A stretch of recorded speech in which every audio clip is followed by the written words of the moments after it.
No decision. No contest. What's up, internet? Degenerate into something fool. We just got tired of doing what you told us to do. That's a brace, boy. Yeah. They need to show it again. Show it again. What is up, internet? What's happening? We're here with Ray the Canyon Scanlon. Actually, Ray. What's your nickname, Ray? Ray. No nickname, Ray yeah. Scanlon. A good friend of Tyler Perea's, new friend of mine. I'm just meeting him today. We're also here with Tyler Perea. What up? What's Hey, happening? go see mommy. Mommy, you What's gotta get the happening, baby, fam? please. Got the kids. Right? Oh, what's up, brother? Dude, I like the hand tat. I You said you appreciate like it. the head tat. I like the hand tattoo. Now, what are these on the knuckles? It's The just knuckles. bipolar. There you go. All right. Are you bipolar? I am. Okay. Definitely am. That's why I put it out there. That's my kid. My wife's kidnapping her because she's insane. But no, Two darn fights you. going on at one time. Yeah, she's insane, man. We're going to watch the fights a little bit. We're going to talk to Ray. We're going to talk to Tyler. We're going to shoot the breeze. I'm going to have a nice cold drink. They're going to have a nice cold drink. It's going to be great. Tyler, what am I drinking today? Liquor. Am I drinking? That's not liquor. Yeah, that's a liquor glass. This is a new ceramic Indian. This is a new liquor-free liquor called water. Water. H2 Hizzo. I was close. Mm. Close. Does it hydrate? Oh, it feels great. Right. Water all day, every day. Got this for $1 from DJ Snake's dad. Oh yeah, that's Yeah. a great place, Dude, It super is. place, I bro. got all kinds of cool stuff. Dude, up he, there. he has a ton of stuff all the time. I buy video games there. I got this thing for $1. Seems like a really great guy too. Right Well, I'm across saying, from- DJ Snake sounds like he has it all. yeah, Yeah, yeah, yeah. Well, it's his Where's dad. His dad. Right, Oh, right across from yeah. Hilltop Gas DJ Station in Fort Payne. Python? Well, we hope DJ, so. like, something. He's got Python energy. I can Yeah. see that. He's a very nice guy, very happy guy, never down. So Ray, how did you meet Tyler? Comedy, stand-up Yeah. comedy. I believe the first I heard of Tyler was I got a message from our mutual friend Roy Hairston, and who said, "Hey man, you guys see this guy?" And I was like, "Okay, That's cool. that's something to put out." And he was like, "No." He was like, "This is your wheelhouse. Y'all are in the same." He was like, "You need to see this guy." Mhm. And I was like, "All right." And I was like, "Send me something." And he sent me a couple little small links, and I was like, "Yeah, this dude's funny." That's cool. And I was like, "Yeah, he's definitely in my wheelhouse." You know what I mean? And I don't know how to put it. What genre? Yeah. I think how we think is kind of similar. Yeah. Is I see that. Yeah. kind of storyteller, but I think when I am thinking, I get in my own way. So when I don't think, that's when I'm at my best. Yeah. But I have to be prepared too. But how long have you been doing comedy? The first time I ever the first time I ever did comedy, I was like 9. It was at a talent show at our school. I remember telling them, one of the jokes I remember distinctly was there was a guy walking down the street with his dog, and I walked up to him and I said, "Does your dog bite?" And he said, "No." And I reached down to pet him, and the dog bit me. And I said, "I thought you said your dog didn't bite." And he was like, "That's not my dog." And I remember the audience laughing, and I was like, like I had done something. And then I was like, "Like a bike, I'm too tired. I'm out of here," Hey, But in I like the dog joke. That's hilarious. Hey, that's a it clean. wasn't that's not my joke. That's obviously. clean. Yeah. That's I mean, hilarious. I was 9. 9 years old. At a talent show at the school. If I would have dropped some Carlin on them, I think it would have been an issue. But no, the first time I ever did actual stand-up was in 2010. Okay. And I went to the Stardome, Mm. and I went and did their open mic, and I did it 3 times. Stardome's in Birmingham. That Yeah, sounds cool. For though. those who That don't know, sounds cool. for those in the comedic industry, you would know, but most of the people outside of it, or even not from the Southeast, are like, the what? Yeah. You're like, the Stardome, Sinbad got to start there. Sounds cool. Carrot Top got to start there. They're like, See, I didn't know Where? that Carrot Top started in Alabama, in Birmingham. I didn't know at the that. Stardome. That's cool. I did not. There Carrot Top is was a pretty big deal. Yeah. there's I can't believe this is happening. Have you seen those? No. Well, Ari Shafir did it for a little while. Oh yeah. I have seen. Yeah, those, so it's people, comics, and then also some comedic actors and actresses. They get up on stage and they tell a story. But I can't believe this is happening. And if you look up Carrot Top's story, His is about the very first night that he was to be put on, and it was at the Stardome. I'm listening. He got put on, was like, he was all pumped and everything. He had his box of goodies. And that night, after he set up and he got ready for the next day, he was going to headline. He went to his hotel room and the Stardome burned down. Oh, wow. No. Yeah. Wow. And that's his story. How long ago was that? Do you know? I want to say it was the early 90s. One lady is 37. One lady is 27 years old. I hate to cut you off, Deering. We're going to keep on that.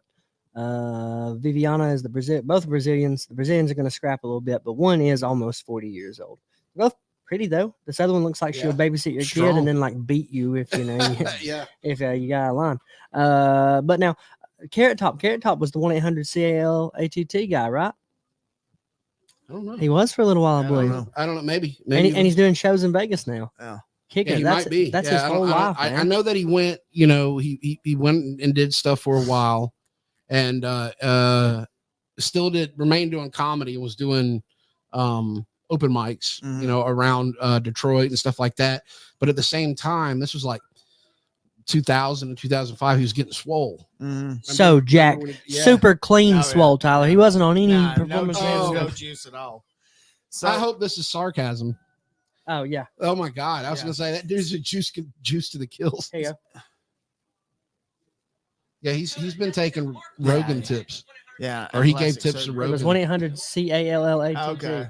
This is where ATT was. The commercial. Yeah. Yeah. This is before even ATT was a phone company. Oh man, I forgot. Yeah. Carrot Top, man. So you Carrot started Top. out at an open mic at Stardome. Mm-hmm. Stardome sounds so. I want to go check that. Are they still open doing? No, it burned down. They rebuild. They rebuilt. Dude, I want to They go to rebuilt. that sometime. That sounds really incredibly cool. Stardom is great. They have all the big names there. They just it's a matter of like catching them. You'll get a lot of black comedians that roll through there. All of them do. What's wrong with But- that? Nothing. No. Nothing. But you got some white comedians Yeah. for some reason that won't, like Tom Segura won't stop through Stardome. As Why far as not? I know. Why not?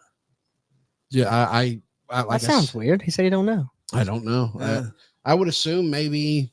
Surely he's not like, oh no, they're gonna hate me. Huh? I don't know. He's one of three that I know that won't stop through Birmingham. So I don't know if it's a bad experience or what. It can happen. And I might be completely wrong on that, but You might, yeah, possible. I'm pretty sure I've heard Tom Segura. There's quite a few that I can name off the top of my head that I know that wouldn't even have to mention they would not roll through Birmingham. Yeah, who? Not in a weird way. It doesn't matter. Ari Shaffir wouldn't stop in Birmingham ever. I wouldn't. No. Ari Shaffir. Yeah, I know we're on a clean podcast. This Yeah. is the dude that got off at LAX and said, "I'm glad Kobe's dead." Ugh. Oh, yeah. And I was literally about to land in LAX like an hour later, and I was like, "Oh, I'm gonna watch somebody kill Ari Shaffir at LAX." That's what I thought. Yeah. That's That's what I thought awful. was gonna happen. But I got there and nothing happened, and people were like, you went on Rogan, and they're like, "You shouldn't have said that. You should watch your mouth." And he's like, Make me. "Yeah." Oh, that's It's crazy. the same dude that dosed people, though. Yeah. You Yeah, know? with the Bert, him dosing Bert with the Molly. Dude, I don't know how else to put that. I would have cut a dude. I He mean, did. So I don't know the story. He went to Bert Kreischer's house, shirt off. Yeah, I know Bert. And Great friends. Not like yeah, that, but good friends. But they were going to do, as far as I know, they were going to do a podcast. They were going to sit down and kind of discuss something out. And his wife had left. This is Bert, and they're Yeah. at Bert's house.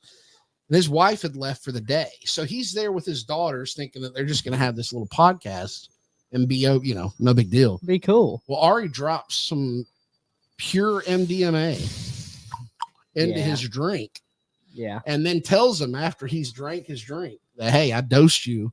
You're about to have an experience." That's a And problem. yeah. And then he called his wife, of course, which is, people were like, "Why do you do that?" And I'll be like, that would be the first thing I'd probably Yeah. do. I'd be like, "Hey, honey, tell the kids I love them. They're in the other room, but I don't want to see them right now. Yeah. I'm done." I'm gonna have a problem. Yeah, Dude, I'm with you as far as cutting a person. Like, dude, I don't do drugs anyway. I don't think Tyler does either. No. But if I was to dabble in them and Tyler was to just throw some in there and me never know, I'd be like, well, hey man, that ain't That's not cool. And I think you would be justified in choking the shit out of them. Yeah. Right? Or Yeah. and vice Yeah, versa. yeah. Like, but yeah, I mean, that was that made me know that I was like, that's an intense friend group that I wouldn't No. ever That ain't cool. That ain't I cool love at when all. they do what is it? Sober October. sober October. Love yeah. it. Think that's so cool.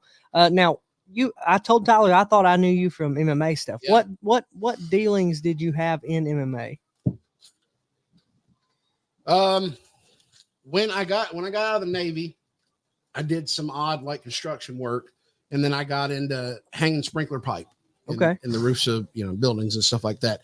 I explain that part because when I say I put in sprinklers, people would think I put in yard sprinklers. And Yeah. it's I like, got no. you. I got you.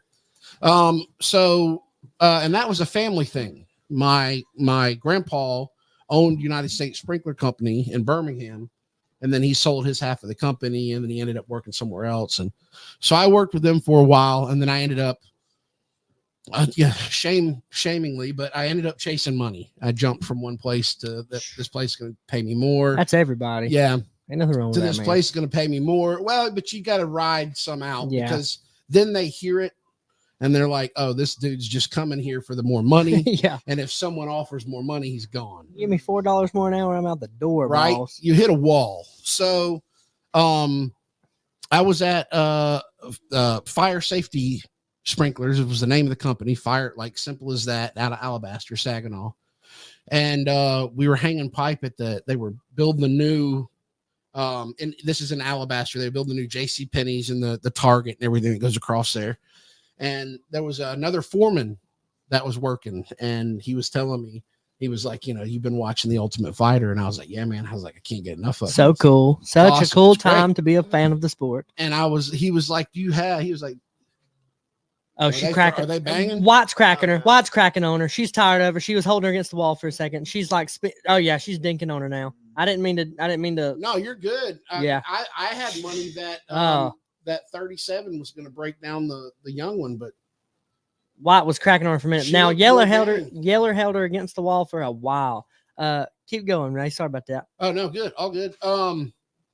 You were at So we were talking about it, and he was like, I'd like, have you ever done any fighting or anything like that? And I was like, I did Taekwondo. I was like, I got a black belt. And I was like, the place said Hapkido. And I was like, but that's bullshit. It was, Taekwondo. Jeff would like him right away. Yeah. Like, hey, because Yeah, the way he's, yeah, I did Taekwondo. It's Taekwondo. Yeah. And so you get a black belt, and you tell everybody I'm a black belt. And it's like, you're a junior black belt. It's like, Are you a black belt? yes, Like, are you a black yeah. belt? Or did you do like the same motions for a year and a half? And they're like, here you go. My 12-year-old's a black belt. No, he's not. No, Right. he's not. So, but I had decent kicks. And that was something that I prided myself on, very strong, decent kicks. Probably still do. I don't know. Just be a little sneaky. It'd be all right. Just have to stretch first. Yeah. Oh my God. Wait, I have to be stretched out. Somebody have to do it for me. But I remember he and I were like talking about it like a lot, and he bought a book, and it was a BJ Penn, kind of like how to, submissions and stuff like that. He and I are both completely ignorant to anything submission wise. And we're looking at the book, and he's like, hey, there's a place up in North Alabama where you can fight. Yeah. And I was like, get out of here. And he was like, no, for real. And he and I had made a plan for like a month to go up there and fight. Well, the weekend before we both were supposed to go up there, he went himself. Oh no. And he fought, and he lost. Yeah. But he came back to work on Monday, and he had a black eye, and his stuff was busted up a little bit. And he's like, I fought. And I was like, I see. And I was like, what the hell? And he was like, it's not what I thought. And he was like, as soon as the dude hit me, he was like, I realized I didn't want to be in there anymore. And he's like, but my wife was in the audience, and he's like, I had to keep going.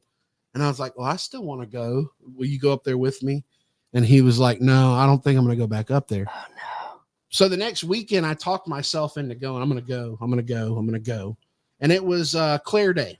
Okay, I know Claire Day. And they were like, if you get this place at a certain time, you can sign up, and then Yes. they'll put you in a certain weight bracket, which I weighed 174 pounds. Side note, real fast. The shows in Rainsville that Will fought out, the Tough Mans, Claire Day. That was Claire Day. Put them on. That was Claire Day. The dog cage around the boxing ring was that's- Claire Day. It was, we literally had a dog cage, Yep. period. That was our, Yeah. yeah, it was a chain link fence, square chain link fence. But anyway, Pioneer that guy. so I got there. Yeah, I got there. I was scared to death. And a funny story though is like two funny things happened on the first fight. But the guy I fought was Garrett Warden. He's from Florence, Alabama, and I was like, I could tell that he was not as excited. You know, he was like, you know, you can see his face. He was thinking things over, and I'm sitting there going, I'm gonna kill him. I'm gonna kill him. I'm gonna kill him. Like, I get to hit him and not get into trouble. This is great. Yeah. So as soon as the cage door closed though behind Oh me, no. Okay. I immediately had to take a shit. I felt it come on, and I was like, and then my mind went from winning this fight to don't shit your pants. And that's literally what happened. But he went in, like, he dove at me after the first shot. And what we did was we went in and felt each other out, and then I just threw. I was like, if you're not going to, I'm going, you know, one of us has got to start this. And I threw and I hit him. And I saw as soon as I hit him, he went like that. And Yeah, then yeah. he went, Yeah, I got you. head to the side and everything like that. So I hit him again as he was going down, and he stumbled forward and he was crying. Oh, poor guy. But not in a like sad sort of way, like in a, I'm gonna kill you, you know, so like he was like, you know, and he was coming at me, but I kept hitting him, and then he went down his back, and then boom, boom, boom, boom, boom. And then next thing I knew, I was doing this, and I was like, oh my God. And then I got fired the next day. Why? Because I didn't show up to work on time. I showed up, but I was just a little bit late. I was Ray, you gotta go to work. I was like 20 minutes late. Well, I was like, I stayed out and partied afterward. Like, yeah, you're not in the UFC, Ray. I know, but it was the first time. Like, you know, I got a win. I went by myself. I left with friends, not really like long lasting friends, but for the night, they were like, "You're cool, dude. You're the coolest dude ever, Ray." But yeah, I was 20 minutes late to work, and the foreman over the whole shop, he came out, and he was like, and he had already got on to both me and the dude for talking about it and stuff. And he was like, "Why for talking about it?" He goes, "If you're up there doing this," he said, "if you break your hand, if you get hurt, is like, you can't haul my pipe.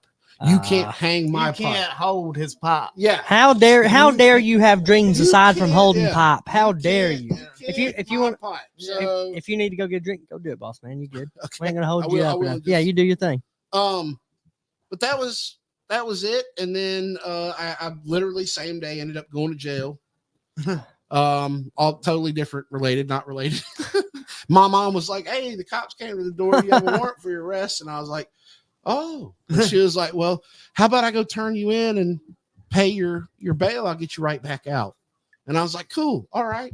You know, she took me to jail. I'm sitting in the waiting cell. Thanks, Mom.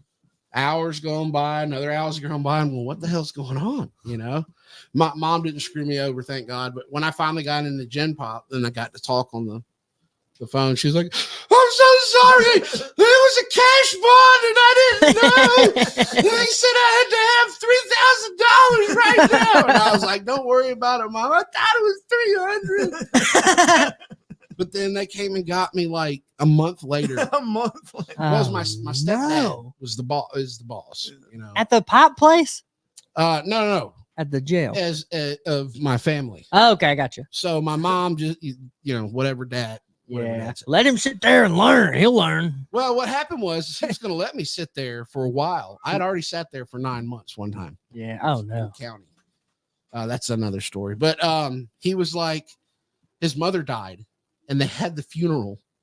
And then for some reason, after the funeral, he drove to the jail and bailed me out. Oh, that's sweet. Didn't say a word. And then when I got in the car, Mom was like, "Just don't speak to your dad. Don't say nothing to him."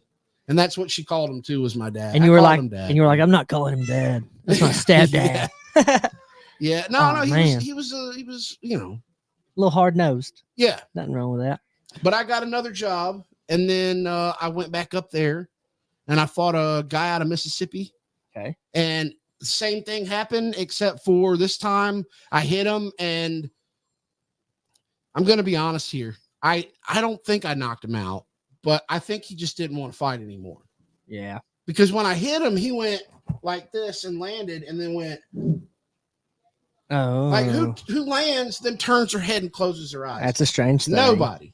Yeah. He just did. He was done, and I understood that, but it didn't matter. Immediately after that fight, I was like, I'm the greatest in the world. I'm gonna be the champion. Of the I'm going to UFC. be the next UFC champion. And then people were like, but you don't know the ground game at all. I was like, screw the ground game. I don't need to know none of I'm that. just gonna knock everybody That's- out, man. And that's what I was saying. I was like, I'm like Chuck Liddell. I'll get back up. You can't take me down. I'll get back. You're at the that- bar drunk, like, dude, I'm Chuck, bro. You're I right, can I'm feel it. Chuck. But no, it's definitely was not the. I went up to Illinois. I joined Team Hive because I wanted to join the Hit Squad. Matt Hughes Hit Squad. Very cool, very cool. And I found out I got fed a couple cans, and I was like, so awesome. Yeah. I told you. This is what I'm telling them. I told you. I'm told on you. the hit squad, dog. What are you Right? talking about? And then they had me go against, I know his name was Jared out of Indiana. And I remember being scared to death too, walking up to that one. This was in the middle of a baseball diamond because I thought these people here knee when you're down and they kick to the face. It's a different time. No commissions yet. Yeah, It's this not was even in real. Indiana. We're just out Yeah. here. So Claire that's- Day, I got a Soccer funny. ball kick. I have a funny story of Billy Bailey's that I'm going to tell after you go. But Okay. go ahead. You were walking to the middle of the baseball diamond. And I was thinking, these people knee while you're down. They, soccer kick to the face. That's what I'm thinking in my head. There was Don't- no commission for it. They don't- could do what they wanted. Don't to get do. down there. Don't be in that position. I don't want to get. But it was a jiu-jitsu guy that didn't there. I could tell he didn't like. There was no striking in his game whatsoever. But within 45 seconds of the first round, and it's 3-minute rounds, he would get double underhooks, and then he would find a way to press me down. And he was much taller than I was too, close to 6 foot. And I'm 5'7", 5'8", on a good day. But he took me down three rounds. This happened. It was like over and over again. And I'm punching him. I'm hitting him. I caught him with a nice elbow. I'm just busting him anytime I could. When he was laying on top of me, he would take breaths, breathing heavy, and I would just be, Yeah. as much as I could.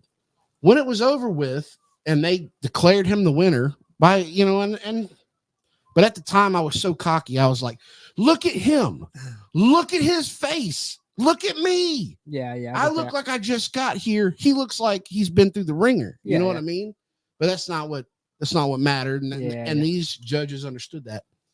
But it didn't matter at that point. I still wasn't over with. You were Chuck Liddell incarnate. I was. I Yeah. was like, you know what? I was like, that was crap. I was like, those people don't know what they were looking at. Mhm. I beat the crap out of the dude. And in my mind, I was just telling, and then of course, TJ the whole way back in the car. I'm like, if we were in an alley, I would have won. And he's like, you damn right you would have. For sure, you're the He's best. egging Bro. me on, and I'm like, yeah, you damn right I would. I You're would. Chuck Liddell's son. What's going on here? But then They didn't do nothing else. They had no more smoke going. They dropped all their smoke in that first round. the next guy was Ethan March. You know who I'm talking about? The Bellator dude. I don't, but by the way you're saying it, I'm assuming this does not go great. That was I knew in round one. I was like, it's the end of the road for me. This is it. Because I didn't know. I was like, your face is blocking my entire airway. Like he had his shoulder and everything right here. I'm fighting for air, and he's doing everything he can to shut my airway off, God, block me. son. He'd grab my leg, and I'd try to push him off my leg. He'd grab my ankle. I'm like, what are you doing? He was good. It was like quicksand. I couldn't get out of it. I would go out, and on the second round, I thought I'm going to throw a skip side kick, and I'm going to just nail him. He's not going to see it coming. It did. He saw it coming. Goodness gracious. He just took me. I'm like, he grabbed me, put his leg behind. It was the same all 3 rounds. Put his legs behind me, and then Yeah, you're done. we fall over to the ground, and then it's his game from there. I was just fighting to not get submitted. I get that. It And then when happens. it was done, I remember I stood there respectfully. They raised his hand, and I remember walking up to TJ, and I threw in a mouth guard at him like it was his fault. You didn't make me train jiu-jitsu and wrestling, But bro. I did say these exact words. which were, well, I was like, effing YouTube videos. And I threw my mouth no. because that was our jujitsu. That's crazy. He was a stand-up. He was a Muay Thai teacher, Yeah. which he was very good. He was very good at his stand-up. But as far as jujitsu went, when we trained at the Hive, we were literally watching you like, okay, see this part. Let's do this. Roll over this foot like this. Yeah, I get that. None of us knew what any of that meant. We didn't know what we were doing. Ain't it been crazy seeing the sport grow though from that to this? It has. And that's what we discussed We're last 30 time. years in. Yeah, he knows Chuck. How you know Chuck, man? Because I was at 10th Chuck Planet. Chuck Mitchell, is he not like the coolest cat in the world? Chuck is cool as crap. Crap. I said Crap it is right. good. I almost said shit. We're gonna do Yeah. we're gonna do about 5 or 6 more minutes on here, and then we're gonna hop over on. We'll be on No Smoking with Sam McAlpin on Facebook. We'll be on the Alabama Fighting Championship on YouTube. We'll be on Impartial Education on YouTube, and we'll be on the Alabama Grapevine on YouTube. So hop on any of those, look it up. It'll be fun. But we're gonna cut it here just so we can kind of shoot the breeze a little more freely. Yeah, Right go on. ahead, boss. Yeah. Oh, okay. No, I was just saying that. Yeah, Chuck's a phenomenal teacher. Was a phenomenal teacher, but even before he advanced, got his black belt now. Yeah, now, yeah, running a school. Running a school. But Yeah, I was dude. saying that, like back even when he was still a blue and purple belt, he was teaching the kids, Oh, and yeah. I was like, oh, you could just see, you could tell. Like, He wants to teach jujitsu. he's got He it. wants to do it. and he's got that touch, dude. He's got that. So when I ran the gym, I had Tyler was the pad holder in the back, warming everybody up, man. Took great faith in Tyler. That takes a lot of faith. We could have had some other just turd back there, and it would not have been nearly as good. Tyler is a very good pad holder. He was very good at getting smoke out of him. He's good at that. My guys were ready to go, and he could feel it too. Because there was be times he come in and say, "Nah, they cracking today, boss." I was, "Ah!" And then we had I would give him corner advice as the kickboxing coach, and Chuck would be our jiu-jitsu coach. I think if things open back up and our guys start competing again, I would want it to be at least about the same, because whether Tyler's training all the time or not, Tyler can hold some pads. 100,000,000% he can hold the pads. Tyler can go smoke me out right now on the pads if he wanted to. But the reason being is I know I can handle kickboxing advice. Hey, let's try this. Hey, let's try this. 1 inside, 2, 3. Let's go 1, 7. Let's start trying stuff. We can get reads and stuff. I know Tyler's going to have them dogged up, chomping at the bit, right? Are we ready? And then I know Chuck, what I do is when Chuck gives his advice, I just stop. I don't say anything. Yeah. Once it hits the ground or any kind of grappling, I just go. And What Chuck next? goes, Yeah. man. Where's it go from here? It's Yeah. clean, son. It's a good. There's no reason we can't have a really, really good competitive team right here at the house, but it takes people showing up doing what they say they're gonna do. You know, I'm gonna be on TV, be best. I'm gonna do martial art, get a belt. All right, man. Tomorrow's practice is really hard. Oh hell, my dog died. Oh, what do you mean, man? I'm guilty though. I've been there, and that's how I know Chuck. Yeah. I was with 10th Planet, but like I would go for a few months and then Man, come yeah. back for a few months and then come for a few months but Chuck, early on I knew that Chuck He was always there. yeah, he breathed it, lived it, breathed Beautiful. it. Loves being around it. Just his whole entire jam. Yeah, dude. Passion. He loves me. He says he loves me. He says I don't mean to be specific with that, but he tells me he loves me. He's gonna help once we start the gym. He's gonna help me get my jiu-jitsu course right. He's that's the only belt I have. I have a blue belt under Chuck, and I have Chuck. Jeff doesn't belt people. He doesn't believe in that and stuff. He just doesn't want to do it as far as kickboxing goes. Who's Jeff? Jeff Powell. Jeff Powell. That's Trevor Peak's kickboxing coach, my kickboxing coach, Bonnie Wagner's kickboxing coach, Sid Wheeler's kickboxing coach. A mess of people. Best kickboxing coach in the South, and in my opinion, one of the best kickboxing coaches in the country. He's good, and he's not getting the credit he deserves because lineage. so it goes. I can look it right here. It goes Jeff Powell. Then it goes Chet Blaylock. It goes from Chet Blaylock to, and I don't want to lie, but I put it in my phone that way. If anybody's like, "What's your lineage?" Was It's it like Joe Lewis? I don't want to Joe lie Lewis. to you. I don't want to lie to you. Kickboxer. Yeah, I know I'm- that. I'm Yeah, and pretty positive it's Joe Lewis. Let me look. 13. I know I put it in here. Hang on, I don't want to lie. Lineage goes okay. we're talking about Canadian Joe Lewis, right? Blonde-haired Joe Lewis. So me, I just don't want to lie. But like if I'm the kickboxing coach, it goes me and then Jeff Powell. It goes from Jeff Powell to Chet Blaylock, and then it goes from Chet Blaylock to Joe Lewis. And Joe Lewis is a big, massive deal in the kickboxing world. He's been around a long time. He trained with Bruce Lee and right, Yeah. and then they make Ken off a Street Fighter, based on him. I think that is what Jeff said. Yeah, I can tell you about Joe Lewis. Joe Lewis was an American martial artist, professional kickboxer, and actor. Originally a practitioner of Shirin Ryu karate and champion in point sparring competitions, he became one of the fathers of full contact karate and kickboxing in the United States and is credited with popularizing the combat sport in North America. So the lineage checks way out. You know what I mean? Yeah. He was nicknamed the Muhammad Ali of karate, twice voted the greatest fighter in karate history, twice voted that. Having won several karate tournaments, attained titles, United States heavyweight kickboxing champion, world heavyweight full contact karate champion, United States national black belt kata champion. Though initially trained and primarily known as a karateka, Lewis cross-trained in several other martial arts, including, I can't read that, but it's Kempo karate, boxing, judo, jeet kune do, tai chi, and folk style wrestling. His friend and training partner Bruce Lee coined him the greatest karate fighter of all time. He was also named by the Star System World Kickboxing Ratings as the Star Historic Undisputed Heavyweight World Champion and is credited on their site as the father of modern kickboxing. He competed professionally from 65 to 83 with a 16-1-4 record and 14 wins by knockout. Right on. The lineage checks way out, son. It's insane. Well, I mean, I heard you drop Jeet Kune Do in there. That's Bruce Lee's Yeah, martial Bruce art Lee. himself. So And one more thing, and then what we're gonna do is we're gonna go ahead and head over to the other stuff so we can shoot the breeze and then do the thing. Tyler mentioned that you have some IMDb credits. Tell us about that. You ain't got to stretch it out far, just a little. It's and cool. I want you to talk about you doing comedy in LA. Hang on, let him go grab go refill first. Go refill first. You Don't- sure? Yeah, I we don't don't wanna want. No, hold- you're good. You're totally fine. Super good. give me just a second. Me and Tyler sit here. I'll throw stuff at him. He'll throw stuff at me. Yeah. I think I am going to start doing what you said. I'm going to sometimes just. Well, my mama used to beat me when I was a kid. I was going to go Theo Vaughn and just run through stuff. Oh yeah. Just tell my life story. By that time, I drank bleach.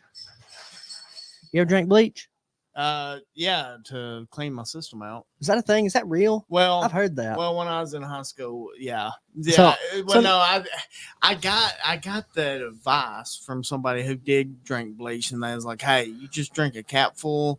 I've heard bleach, that. I've heard and that. it will clean your entire system out. Not only will it clean your entire system out, it will make you throw up and shit everywhere because it's bleach. It's poisonous. So people It's are poisonous. so people are just around here. Yeah, just you don't drink saying bleach. that. Don't drink bleach. Just don't do drugs. I'm Kids. gonna let Jamar hop on while he's here. I'm gonna go get me some more water. Do you think, man? Uh, I got water. I want to go get some water. Oh, Jamar. Yeah, mess his seat up so he can get back in the middle when he gets back. Yeah. Jeez. It does look like I'm drinking alcohol, don't it? It does. Straight Looks water, like you're boss. drinking some- You can vouch for that. It looks like a super nice bottle of tequila from Mexico or something. Looks like something that was made in Africa. They put it underground for a long time, you know? Does no. something like stays cold somehow? I just put ice in it. I put ice in it and it's cold so far. Cold so far. Yeah, I do want to hear about the IMDb because that's pretty neat. Ooh. And then, yeah, dude, just all cool. It's all good, man. I enjoyed the conversation. It is crazy to me that we were told as kids to drink bleach to pass a drug test, you know? And I think that's the problem. A lot of kids around here are afraid to like tell their parents, hey, I want to do this and that. And as kids, I was for sure. I was terrified of my parents. I didn't want to get beat. But the fact that there are three major introductions to it is one, the DARE program with a dog. Two is your buddy saying, hey man, or some slightly older person saying, bleach will help you pass your drug test, man. Crazy to even hear. And then the third is just going and doing drugs. Yeah. There's no ease in here. It's Well, there No. was a massive mistake. whoosh. I was just like, here's everything. Kid. Here's what we've got. Yeah, Here's the list like, of drugs. Here's the menu. So you don't agree with the DARE program. We're going to talk about that here in a little while. Give Tyler time to get back. Do you like Volkanovski or no? Ooh, Did you see Bryce Mitchell get knocked out? I didn't. Oh, it's rough. Again? Not Not knocked out again, but this would be what, his third. be a loss in a row? second or third loss in a row. Yeah. But I by like Bryce too. Bryce Josh Emmett knocked him out, man. It was awful. It was bad. I like Bryce too. I love he's- Bryce Mitchell, man. I know people think he's a little out there. I just think he's passionate About his beliefs. Yeah. And I'm with that. I like Bryce Mitchell because of that too. He's I want some of them camo shorts. Yeah. I want some camo shorts. He's real to who he is. Yeah, yeah. And that's what makes him a likable person. Yeah, exactly. And some people hate him for it. They're like, oh, he's praying to Jesus. I love that he's praying to Jesus. Yeah, I me love too. all this Me stuff, dude. too, I think it's exactly. so cool. I think Randy Brown's pretty good. But you mentioned BJ Penn earlier. That's a guy that I think is never going to get the credit he deserves because he was around and beating and fighting everyone right before the big show, man. And I just I hate that because all we've seen now is him be, drunk in public, fighting people, Yeah. et cetera, et cetera, et cetera, et cetera. It hasn't been great. Well, if people only actually knew, though, I mean, there's a lot of people that have no idea About how good Prime BJ Penn was. It's not just prime BJ Penn, about BJ Penn alone, about BJ Penn's competitiveness, That was crazy. about what he was willing to do. There's not a lot of people to know that he fought Lyoto Machida at 205 pounds. Yeah, he did. Mm. He lost a decision. Machida was light heavyweight. Yeah, well, Machida was light heavyweight. Yeah, So BJ Penn was in the UFC, right? And he found out he was the bomb. He found out he was good, and he left. He went over to Japan because they was going to pay him more, and he just fought everybody. And he's like, "Hey, I am the best, man," and it's crazy. He came in one time. So, who was the? I can't remember his name. Who was the Asian champion that he knocked out? I know who you're talking about. The redheaded Yeah. one. I can pull it up. So this guy was like the first. The reason I want to remember his name is because that's the one that Diaz fought when he was stoned. You talking about Takanori Gomi? Yeah. Yeah. Is that not who we're talking about here? Hang on a second. Because I'll tell that's you who for sure. BJ Penn took to school. Like that was a slugfest in Pride. It was now this guy was Cal Uno though. Yeah. So he was in the UFC, and he walks in to the fight. He throws like a flying knee on Cal Uno, or maybe just uppercut, and he sleeps and just Uno doesn't even know where he's at. And then BJ Penn goes, he runs out of the ring, just never even happened. He fought Sean Shirk. Did the same thing. UFC. He fought Sean Shirk, kneed him in the head, got blood all over his gloves. You know what he did? Yep. He was losing his mind. It was this Hawaiian guy that was just insane. So here's how his UFC career went. He went 3 wins before he lost in the UFC. He lost to Jens Pulver. He won 2. He beat Matt Serra and somebody. He won 2 in a row. He got a draw to Cal Uno in the one time. He fought Takanori Gomi. This is not his UFC career. This is just his UFC career in general. So 3 wins and a loss. 2 wins and a loss. He beat Takanori Gomi. He beat Matt Hughes. He beat Dwayne Ludwig. Dwayne Ludwig founded Bang Muay Thai. He beat Rodrigo Gracie. The whole Alpha Male squad. Crazy. So the next fight out, he lost to Lyoto Machida at K1. He beat Renzo Gracie at K1. Mm-hmm. After that, he A lost. lot of people don't talk about that. Mm-hmm. That's a big one. He K1, yeah. Now Jeff will talk your off around K1. I do think sometimes when Jeff comes on, you need to come on with Jeff because they would have a good time. After that, he fought George St. Pierre and lost. He fought Matt Hughes and lost. He won 3 in a row, beating Jens Pulver, Joe Stevenson, and Sean Shirk. Joe Stevenson, you remember how bad that was? Joe Stevenson, yeah.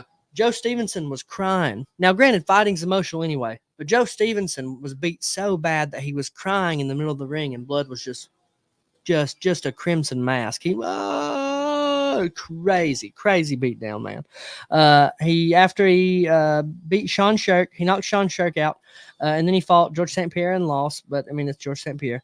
After that, he fought Kenny Florian and Diego Sanchez, beat them both. Beat Diego Sanchez. He split his wig really good too. Good. He kicked him in the head, and it was still there. Oh, dude, it was crazy.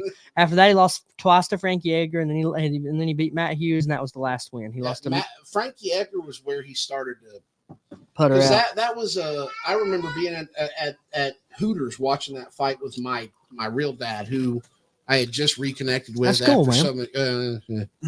I'm sorry. But I remember watching it, and we were watching the fight, and it was me and him, and then there was a guy to his right and a guy to my left, and they were sitting there talking about this guy's gonna murder the little dude, and I was like, you got no chance. I was like, I love BJ Penn, and I was like, but Frankie's, I was like, he's got them hands, and I was like, he's faster, and I was like, he's moving in and moving out. Frankie's Frankie's a dog. And that's exactly what he did. And then they had Frankie just hit the Hall of Fame too. Then they had another fight. Now I will tell you this though, when BJ Penn fought Nick Diaz and lost, Yeah. I still thought that it wasn't a massacre though. No, I didn't think so. But they treated it that way. That's why it bothered me. It was like I was like, you know what, you lost, but you didn't lose like you know what I mean? It went to a decision, and you didn't lose like you didn't get your, you didn't get knocked out. You didn't get submitted. You didn't get completely stomped into the ground. So for me, the problem with BJ Penn is BJ Penn was a natural 55er. Had 45 been a weight class when he was around, he should have been able to make 45. But but then the last fights of his career, and I can say this for sure: John Fitch, Nick Diaz, Rory McDonald, all at 70. Never ever should have been at 70. Short of that, the Matt Hughes stuff. Well, but again, 145 didn't come in until after. The reason I say the 170 shouldn't have happened is because we went from 170 where Matt Hughes was pretty strong and could wrestle really good to where like Rory McDonald can literally do everything good. What are we talking about? The skill levels are different. And then he lost to Dennis Seaver, and no one even knows who Dennis Seaver is. Dennis Seaver? I know who Dennis Seaver is. Yeah, no, but again, do you? No. Right, that's what I'm saying. For the most part, no one knows who Dennis Seaver is, and he had some very good spinning side. Yeah, he spin kicked a lot of people like to drop him to the body and stuff. He was kind of like Kung Lee. Did you ever watch Kung Lee? Yeah, he don't know who Kung Lee is. No idea, do you? But he's a movie star, Tyler. Oh wow. No. But he's a movie star too. Well, he's been in a couple movies. I wouldn't call him a star. I bet in his country he's a star. Maybe. There you go. But he was mainly a elite XC fighter. Yeah, and Strike Force. Yeah. But then he never did make the move to the UFC, did he? Yeah, he did. He fought Rich Franklin, not Rich Franklin. That's right. He got so he got on the juice heavy, and he fought Michael Bisping. Michael Bisping don't like people that's on the juice. And Michael Bisping, I've always been a fan of Bisping, even when people hated him. But I did cheer when Dan put him out. Hits him a bunch, and dude, he looked like he had been attacked by like 4 or 5 people. He looked awful, shredded. Dude, his face looked crazy, man. Here's the thing with BJ Penn, though, and it's crazy, but if you look at the timeline of what happened and how, it's something that makes sense, right? BJ Penn messed around. He wasn't training as hard as he should have. He wasn't ever, dying seriously. He was just a natural. But as soon as he started taking it seriously, as soon as Dana started riding his ass and calling him and checking up on him, that's when he started losing. Now think about it. I wonder if that his carefree thing is because there's a book called A Fighter's Heart. Yeah. I can't remember who the author is, but he went and trained in Shaolin, and they would do challenge matches, right? And or not Shaolin, Muay Thai. They would do challenge matches, and this was like his off week. He had just eaten, went out to eat, had 2 bowls of rice. He was full. He came back, and they were like, "Hey, this dude's here. You're gonna fight him." He's like, "What?" But I wasn't prepared for this. This was not. I just ate. I'm full. Whatever. But he kicked that dude's ass. I get that. But now, for me, as far as fighting goes, I do pretty firmly believe that hungry fighters fight harder, for the most part. Now, BJ's life's a little different. So a lot of people don't know. BJ Penn came from a lot of money, like a bunch. Yeah, of money. They were a very rich. His family owns Hawaii. He came from a bunch of money. When he I think hungry fighters still wasn't fight better up here. No, when he would run through Honolulu or wherever, I think it was Honolulu, right? I'm not sure, but I know he was super proud of that Hawaiian heritage. People throughout the city and the town would. Yeah, he was like Rocky. BJ, he's like Rocky. Yeah, he's like Rocky. Now tell us about the IMDb credits, and then what we're gonna do is we're gonna hop over to the other side. Okay, my bad. No, you're good. I worked in film, literally the whole time I did stand-up comedy, but I wouldn't, obviously you don't tell people that you're working in film with that you do stand-up comedy because suddenly you're not.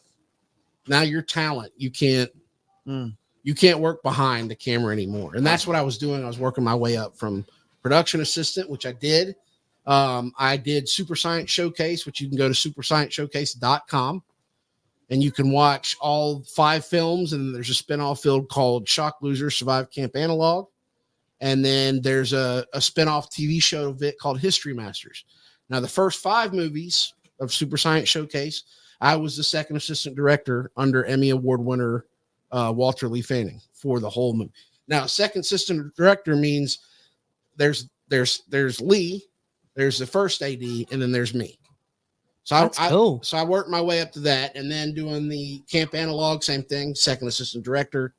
But then when we did the history masters, Lee came to me and was like, what happened was when we did the camp analog, one of the days, because I would cut up with people, they knew, like, everybody liked me on the set. You know, the kids responded to me really well. And we had like, You got good energy. we got 40 kids. I appreciate that. Yeah. We had like 40 kids, you know, and they're all supposed to be at camp.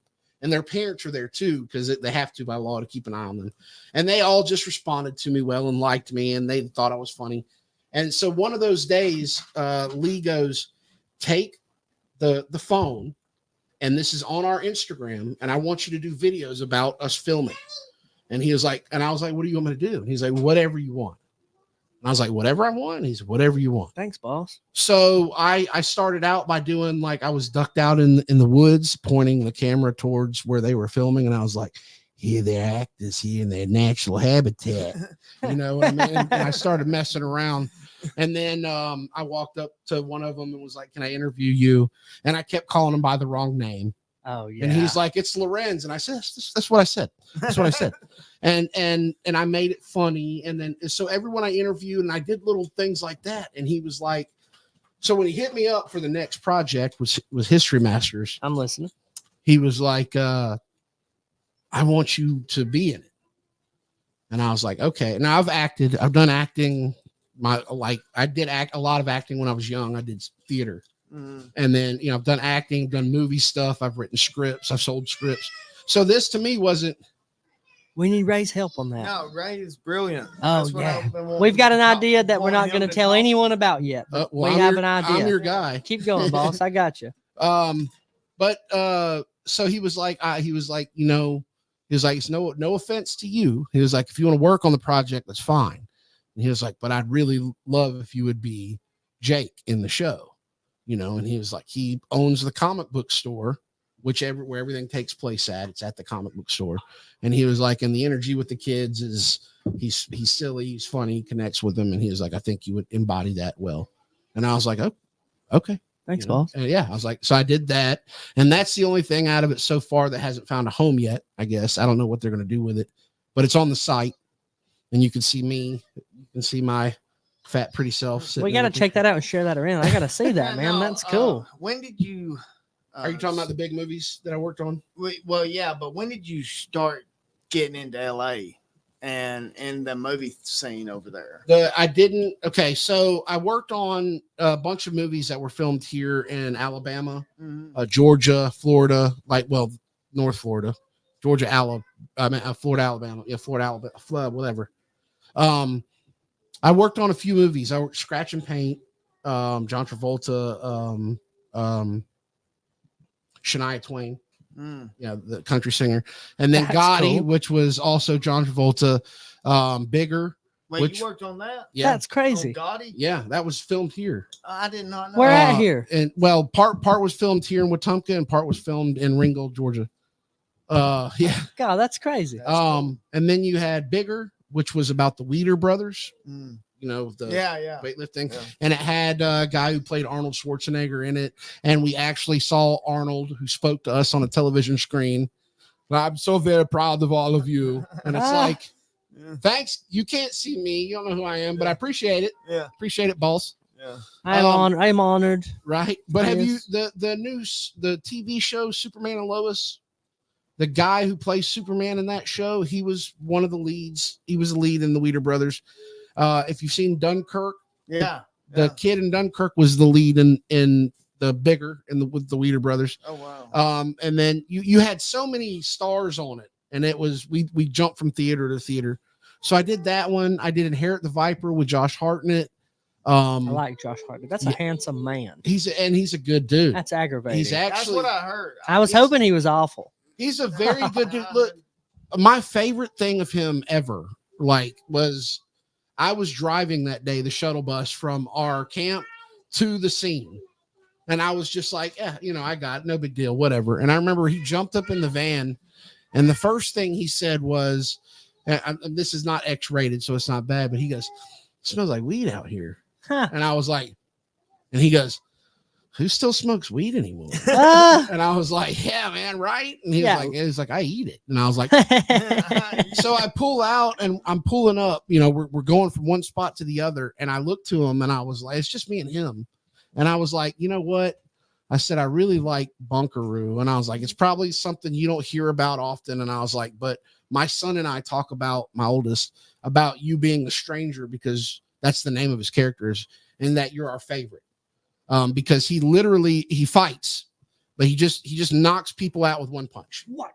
And if you're not strong too, he'll kill you with one punch. Like if you're just a regular person, bah, you're dead. Like One Punch Man. Yeah, literally. Yeah. But when you're a fighter, he punches you and knocks you out. But he also quit smoking cigarettes. So whenever he walks around somebody's got a cigarette, he reaches out fast and snatch and pulls it out of their mouth and goes, and then puts it back in their mouth. Ah, And that it's called Bunkaroo. Yeah, I've never heard of it's this. great. I got to check that out. So I'm telling him that my son and I were like big fans and that we've watched the movie like a million times, and I was like, I love it. And I was when I called my son and told him that I was on set with the stranger, I was like, he tripped out. Lost his mind. And he looked at me and he goes, you know how strange that set was? And I was like, no. And he was like, everything was green screen. He was like, dots everywhere. And he was like, but it was blue because the movie's all like neon backdrop and everything. It doesn't look real. It looks like you're watching. It's weird. But it's a good thing. It's all neon backdrop. But he was telling me how interesting that movie was to make and how much further he thought it would go. So he's sitting there telling me this in the passenger seat, and the assistant director, assistant director on this film, walks up and goes on the window and goes like that. And he looks at her and goes, and turns and continues speaking with me. And I was like, wow. He told you 1 minute. He's continuing the conversation. And I was just like, that's Josh Hartnett, by the way. Right. And then when he left, we did the rap party at it's a place in Birmingham. I can't remember the name of it now. But he had to leave. He had to fly back to London. He was living in London doing the Pennywise show. Or sorry, Penny Dreadful, not Pennywise. Oh, I remember that show. Penny Dreadful. So he lived over there with his wife. He was living in London. So he was leaving that night when we finished filming, and everybody's at the rap party. And they're all lining up to hug him and take pictures and everything like that. And he's going down the line, he's shaking hands and everything. And he literally gets to me, and I'm like the last guy. And he was like, hey, and I shook his hand. What's up, man? I shook his hand. And I was like, man, have a nice flight. And he was like, and he kind of stood there and looked at me for a second. And I was like, oh, all right. And I think it was odd to him that I was the only one out of all of them that was like, can I have a picture? Can we? Yeah. I was the only one that was like, have a good flight. And he was like, thanks. That's cool, man. So I wonder if he ever thinks about that one guy who was just like, well, you rent that. It was pretty clean until the end, Tyler. Oh, we're gonna go over to No Smoking with Sam. Okay, sorry, we're gonna go over the Alabama Fighting Championship on YouTube. We're gonna be on Impartial Education on YouTube. Impartial Education on YouTube. IMPARTIAL Education. One more time, Impartial Education on YouTube, and then we're gonna be on the Alabama Grapevine on YouTube. Head on over there. We're gonna get a little rowdy about stuff and have a good time, man. Thanks for joining in. Damn, Ray. Yeah. This is life. I was gonna be able to keep that on the Grapevine Facebook page. Now I can't. Yeah, you can. Not that part. What part? That part. Hell no. I thought you were talking about this. I was like, I dumped it after you stopped talking. No, not at all. Oh, you can keep that. I was like, this is my medicine. Hang on, I got it. Boom. Boom. Yeah, I mean, I'd say we're good. Yeah. Yeah, it was fun. Boom. Yeah, that's a good story. That definitely needs to be on the Grapevine. Oh yeah, no, it's gonna be on there. It's hilarious. Yeah, the Josh Hartnett. Oh yeah, that's a good story. It's so weird though, but like when I say it, my wife is always like, and I'm like, I do though. I wonder, and I was like, you're just mad because I wonder if he thinks about me. Yeah. Well, it's Josh Hartnett. Right? Oh, it's heartthrob, Josh Hartnett. I hate how handsome he is the thing. I absolutely despise how handsome that gentleman is. I had an idea to write a He's script. very, very personable. Well, if you're if you're FMK, you know, I don't cuss so much, but you know what I'm saying, Mary Kill, you know what I mean? Yeah. So you've got him, you've got He's some others. definitely He's definitely the and then first now one. that he's nice, it makes it even He's equally definitely the awful. First one. Now a y'all- lot of people said that he's a nice, genuine person. He's a genuine. He does. He seems really down to earth. I think when somebody else, it seemed like when anyone else tried to act fake towards him, like, "Hey, how you doing this morning?" He was didn't like, that because he felt energy. Yeah, he was energy. like, "Man, don't- Nah, don't come with I'll me. let you want an autograph? Yeah, don't come with me at that fake shit. "Can I bring the beer in here?" Yeah, everything's good. Yeah, it's good. It does look like I'm drinking, but I'm not. Yeah, dude, I love this thing. that thing is awesome. Don't sell that. Oh, never. No. The mugs I'm selling, the cooler I'm selling. I'm Dude, keeping that. $1 for that. Yeah, and I can look cool all day drinking Are we it. live still? Yeah, straight up live, $1. I don't even think he named his place, so I can't even No, brag man, about it. I mean, I'm so glad I went there. Yeah, Oh, you're my welcome. God. You're welcome, Yeah. Tyler. No, he's got all kinds of cool stuff. Oh, I gotta give you a gift. Oh, you still ain't. Oh, do it on the podcast. Dude, look.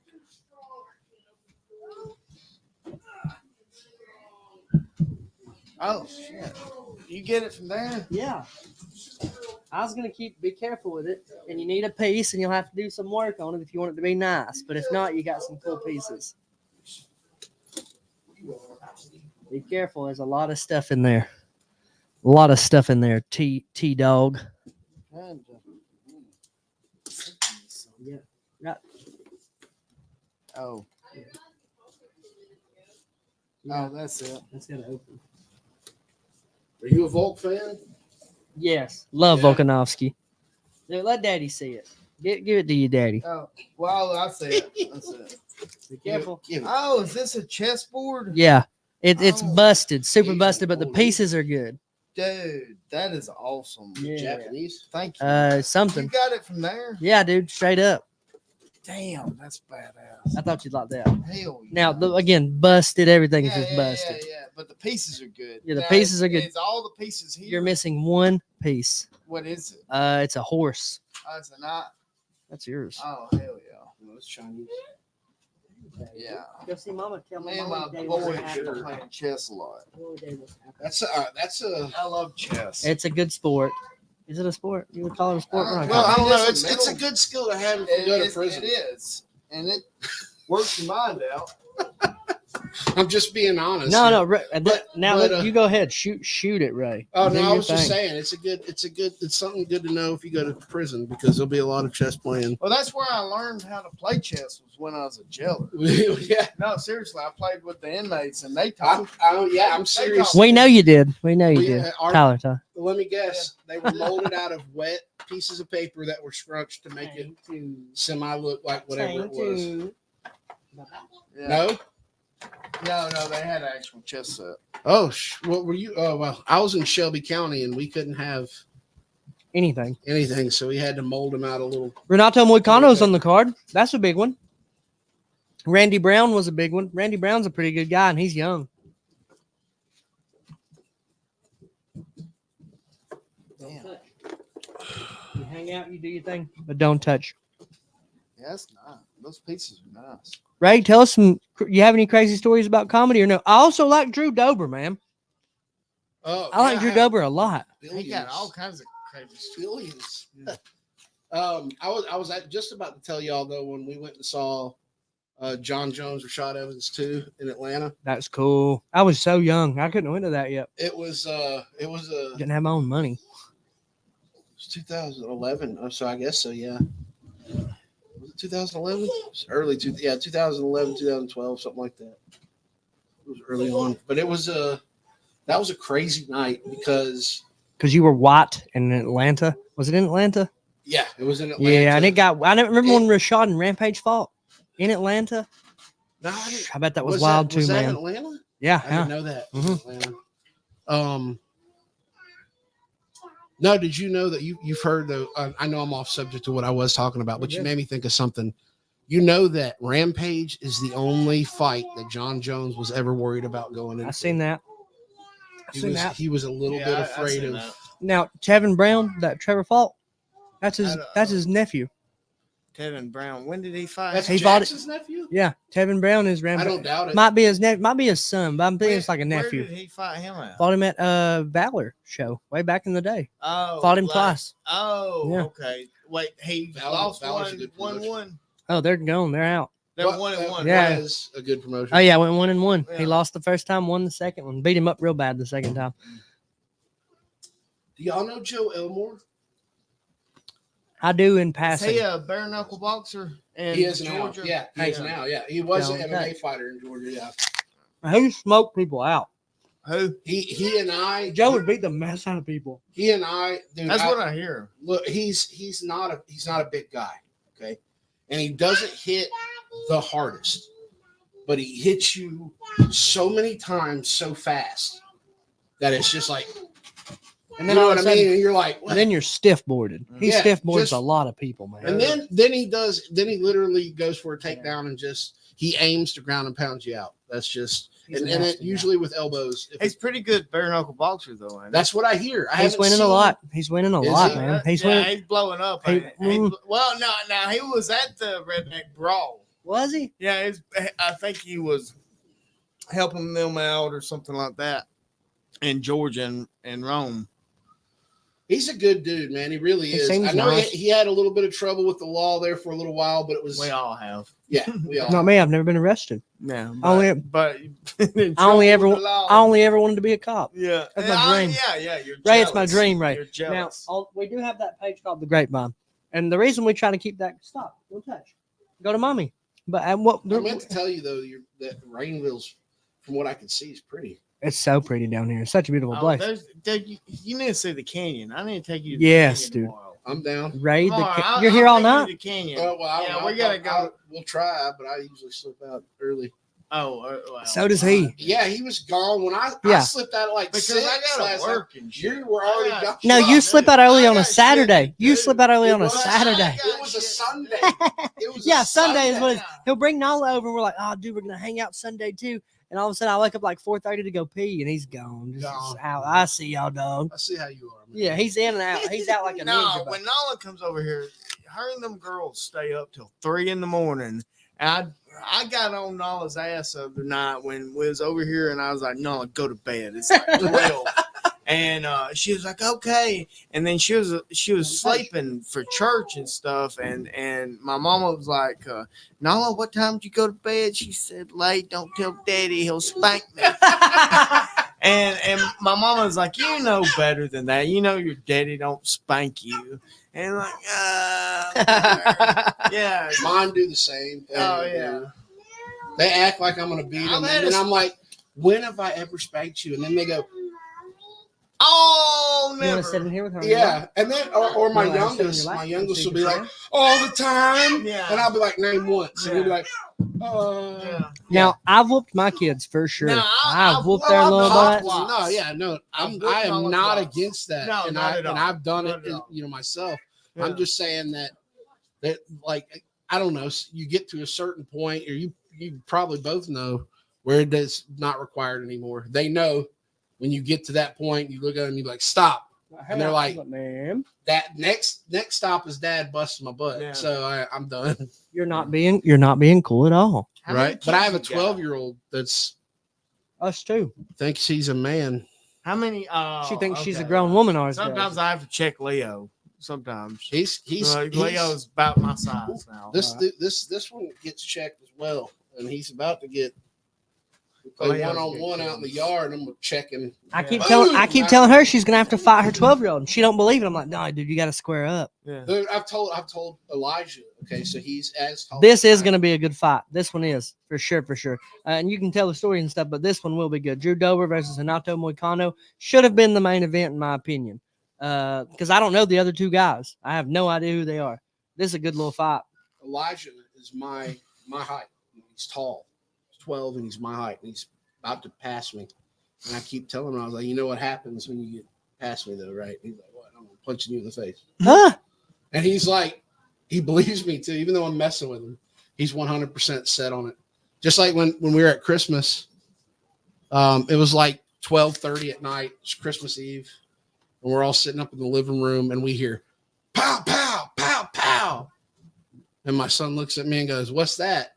And I said, "That's Santa. He's shooting all the kids that are still awake." And he was like, no. They both got up and went to bed. Now, Drew Dober had a crazy record before he went to MMA, actually. Crazy record in kickboxing. Let me double up on you so I ain't lying to you. Don't want to lie. Oh, no, it wasn't. Hang on. I want to know just his kickboxing record. I need, what's Joe Rogan's guy? Who does he have? Oh, what do you mean in this fight? No, Joe Rogan when he says, pull that up. Oh, Jamie. Yeah, pull I that need a up. Jamie. Jamie, pull this up. Yeah. Pull this up. I Mm, want to tell the truth on that. I believe Jamie's abused. Yeah. You don't think he's getting paid good? He might be, but he's getting drug out back and getting his ass stomped a little bit. Probably. Why? How? You think Roid so? rage from Rogan. I don't think Joe Rogan abuses. Joe Rogan. No, but Joe- if do you ever watch Kill Tony? Yeah. Okay. Sometimes. You ever watch Rogan on Kill Tony? No. Watch him. Yeah. Just watch him. Oh, he does He that. got coat jaw going. And And he'll be eyeballing the people that are up there doing their minute. You think you're funny? Yeah. Think you're funny? They are. And the rest of the pissed people, off at him like the rest of the people be like, "This dude's funny." And he'll be like, yeah. "Yeah, dude, he's got that look. Yeah, Like, you yeah. think he's funny?" Now, every now and then he'll start laughing at a dude or whatever think is funny, but he's got that. And that's what I think, dude. I love Joe Rogan. I think he's a great guy. But it's just like anything else. I think there's still parts you don't see of his Yeah. life. Yeah. And I Oh, really- zero doubt. And he's I good at keeping really that and behind the truly, scenes. honestly believe that can be a very intense individual. Well, I mean, you can't tell. Well, yeah. You can't tell me for a second, like if him and his wife arguing that he's incredibly just level-headed about it. I don't think so. What? No. What? No. You know what I could do to you? Right? $100 million. Not only that, no, but see, you got to get through We that don't know iceberg. that though. We don't know You he's. got to like- get I through don't that think iceberg. you- I'm pretty sure he starts with all the people he knows and met. So like, you can't tell me. I've met with an expert on whatever. Like you could be talking about tampons. I talked to the expert of tampons. You can't tell me that. You know what I mean? So Yeah. he starts with the expertise first, and then works his way into, I don't know, kick you in the face and knock you out. And the thing is, he can. He's But have terrifying. you seen that one of his point sparring kick knockout? Yeah. It's- Yeah. Now I think he said that was the last time he ever like really fought. It scared him. He like heel kicked this guy like to death, limped for like 6 days, a week, 2 weeks after it, and It like he scared thought he him. was dead, and he was like, I don't want to do that. It scared him so bad that he didn't want to fight no more. Now, have you ever heard the term badge bunny? Mm. Tyler, what is a badge bunny? They bang cops. they take fuck police To a literal level. To to a a literal level. level. To a literal level. They're like, oh no, they Yeah. mean it. They mean it. No, there's plenty of them around here. And then so it's like chuckle fugs. Notice I didn't say a cuss word. Do you know what those are? I do. Oh, okay, but Yeah. but for cops, Yeah. why would that be your go-to thing? Don't cops not make a lot of money? I don't know. They got power. Ah, They the got- They power. got the uniform. So now, They got like, the badge. Yeah, My they wife got has badge my ones. wife has now asked me They to got dress the up as a power. cop. Yeah, you should. Yeah. I know she'd want. And that. I do dress up as a I cop know now she'd for like my that. wife. When you Vicky, like for Sam to dress up as an officer of the law, as an officer of the law, And I tell her, I say, get your hands in the handcuff, Vicky Pooh, and she just Yeah, she just melts. I Now think- wait, I wasn't there a think- cop? Now listen, I'll tell y'all a I funny think it's story. the Vicky Poo. That's Oh, just- dude, I I've gotta got get the my story spitball for it. I gotta get my spitball. Oh, what was the cop's name? No idea. No idea, or do you know? I don't remember. Oh, okay. All right, I'm gonna tell a pretty good story here in a second. And they're gonna say that's why he hates the police. I don't hate the police. I don't. I just think the fact that some of them are the way they are is atrocious. Yeah, Huh? no, I agree with that 100%. No, ma'am. I love you. Hey, I drink a lot Can of you water. squeeze or I need to hook, suck it in? No. He's like, no, not good. I love you, baby. Look, now they're gonna say this is gonna be the new reason that I hate the police. Oh yeah. This is gonna be the new reason. Yeah, there's always a reason. Mom, have There's you checked the always a sound? reason. Sounds good. Oh, I'll call it. But okay, so Vicky, when me and her first got together, Tyler, that is atrocious burp. Who burped? Oh, It I was didn't you. burp that. Jeez, son, that was awful. That's methane right there. That's awful. Meth, more like it. But there was this Tastes like Fritos. So Vicky used to work at the gas station. Vicky's always been pretty. She's always gonna be pretty. She'll be pretty when she's 40. She'll be pretty when she's 50. Oh, dude, hang on, they getting after it, son. We're gonna watch Moicano and Dober, and then I'll tell you the story. I do wonder who's gonna win. Moicano's a little cleaner. Dober hits harder. No. Moicano's the cleaner guy. More well-rounded. He mixes everything up. Dober will crack your dome. Dober in the yellow? Yes. No, black. Okay, so they're okay. Oh, I love the hand fighting. You don't see them near as much as I think you should. Oh, clipped him. Well, they're round one, right? Yep. Yeah. So Dober's fresh and cracking. feeling out. And gives me so much hope as a white person. If I can look like that guy, dude. He don't want Dude. to stand up anymore. No, not at all. He got cracked. Dober's just a normal, handsome white dude, man. And I'm like, okay, if I can get jacked like that, bro. Did y'all see where the guys were fighting and one guy got submitted and he goes, I'm sorry I yelled at you, man. I wanted to fight more. And the guy goes, well, you shouldn't have submitted me then. Well, maybe you should have submitted me. Dober's good about everywhere. Older than I thought he was. I think he's like 36. I don't like when they stall on the ground. I do think knees to the head should be legal, and I think soccer kicks should be legal. Any like this right here, when it got a lot going on, I think that should all be legal. Hey, Willie. Why did you let that go? I think he's getting them a full mount trying to. Well, he's Nope. got the head and arm. All he had to do was go down. I mean, But you got to wonder how strong Dober feels. he looks strong. Yeah. They're at 155. If he's framing that hard, then yeah, but still, like right up, he keeps doing that. Yeah, they're at 155 pounds, which blows my mind that he even makes They that. look enormous. That's crazy to me. I wish I had hair. I wish I just had some hair. Look, she thinks he's Santa.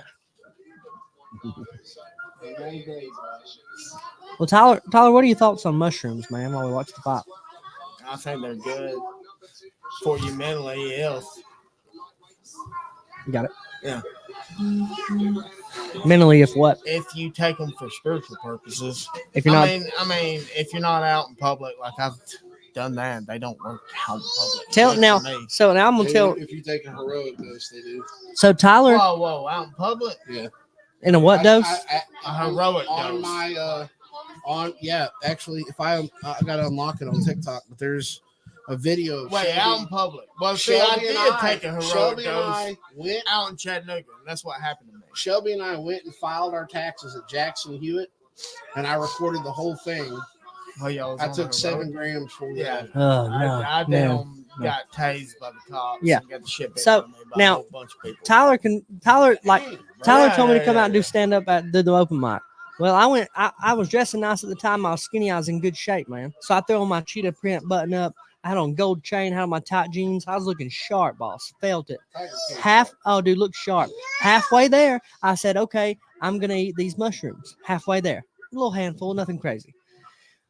Maybe a little more than a handful, but not like I'd felt mushrooms one time before this at this point, and to me, I just felt You get the false sense of confidence. Ah, They give you the yeah. false sense of confidence that you can do anything. I wrote Yeah. all my jokes out so I Yeah. couldn't lose them. I get there, I'm vibing with everybody. I'm fine. I'm getting along. I'm high fiving. I'm shaking hands, saying, "Hey, I'm in my zone, man. I love being around people like this, and we're buddies now. I enjoy this, right?" I get stage fright too, so that's part of the problem. But like this, just talking is fine. So I get there, I'm doing all this. All of a sudden, I'm up, dude. I got this, bro. Now let me backtrack. Halfway to the place, I start feeling that earth energy, man. Yeah. I'm doing what I'm supposed to do. I called my dad. I was like, dude, sometimes we just gotta handle our shit and do it, man. We gotta do what we're supposed to do. And I'm doing that right now, man. I'm gonna go swing at the ball, Pop. And he was like, okay. No idea why I'm talking like such an idiot. Yeah. You're not even any good. You didn't even swing. I'm like, I gotta go. And I hang up on my dad. Vicky's in the car. Vicky drove me there. And I know she's like this idiot. That's how Hollywood. Oh, dude. Yeah. So we get there, and it gets to be my turn, and I go, dude, I got this. It's done.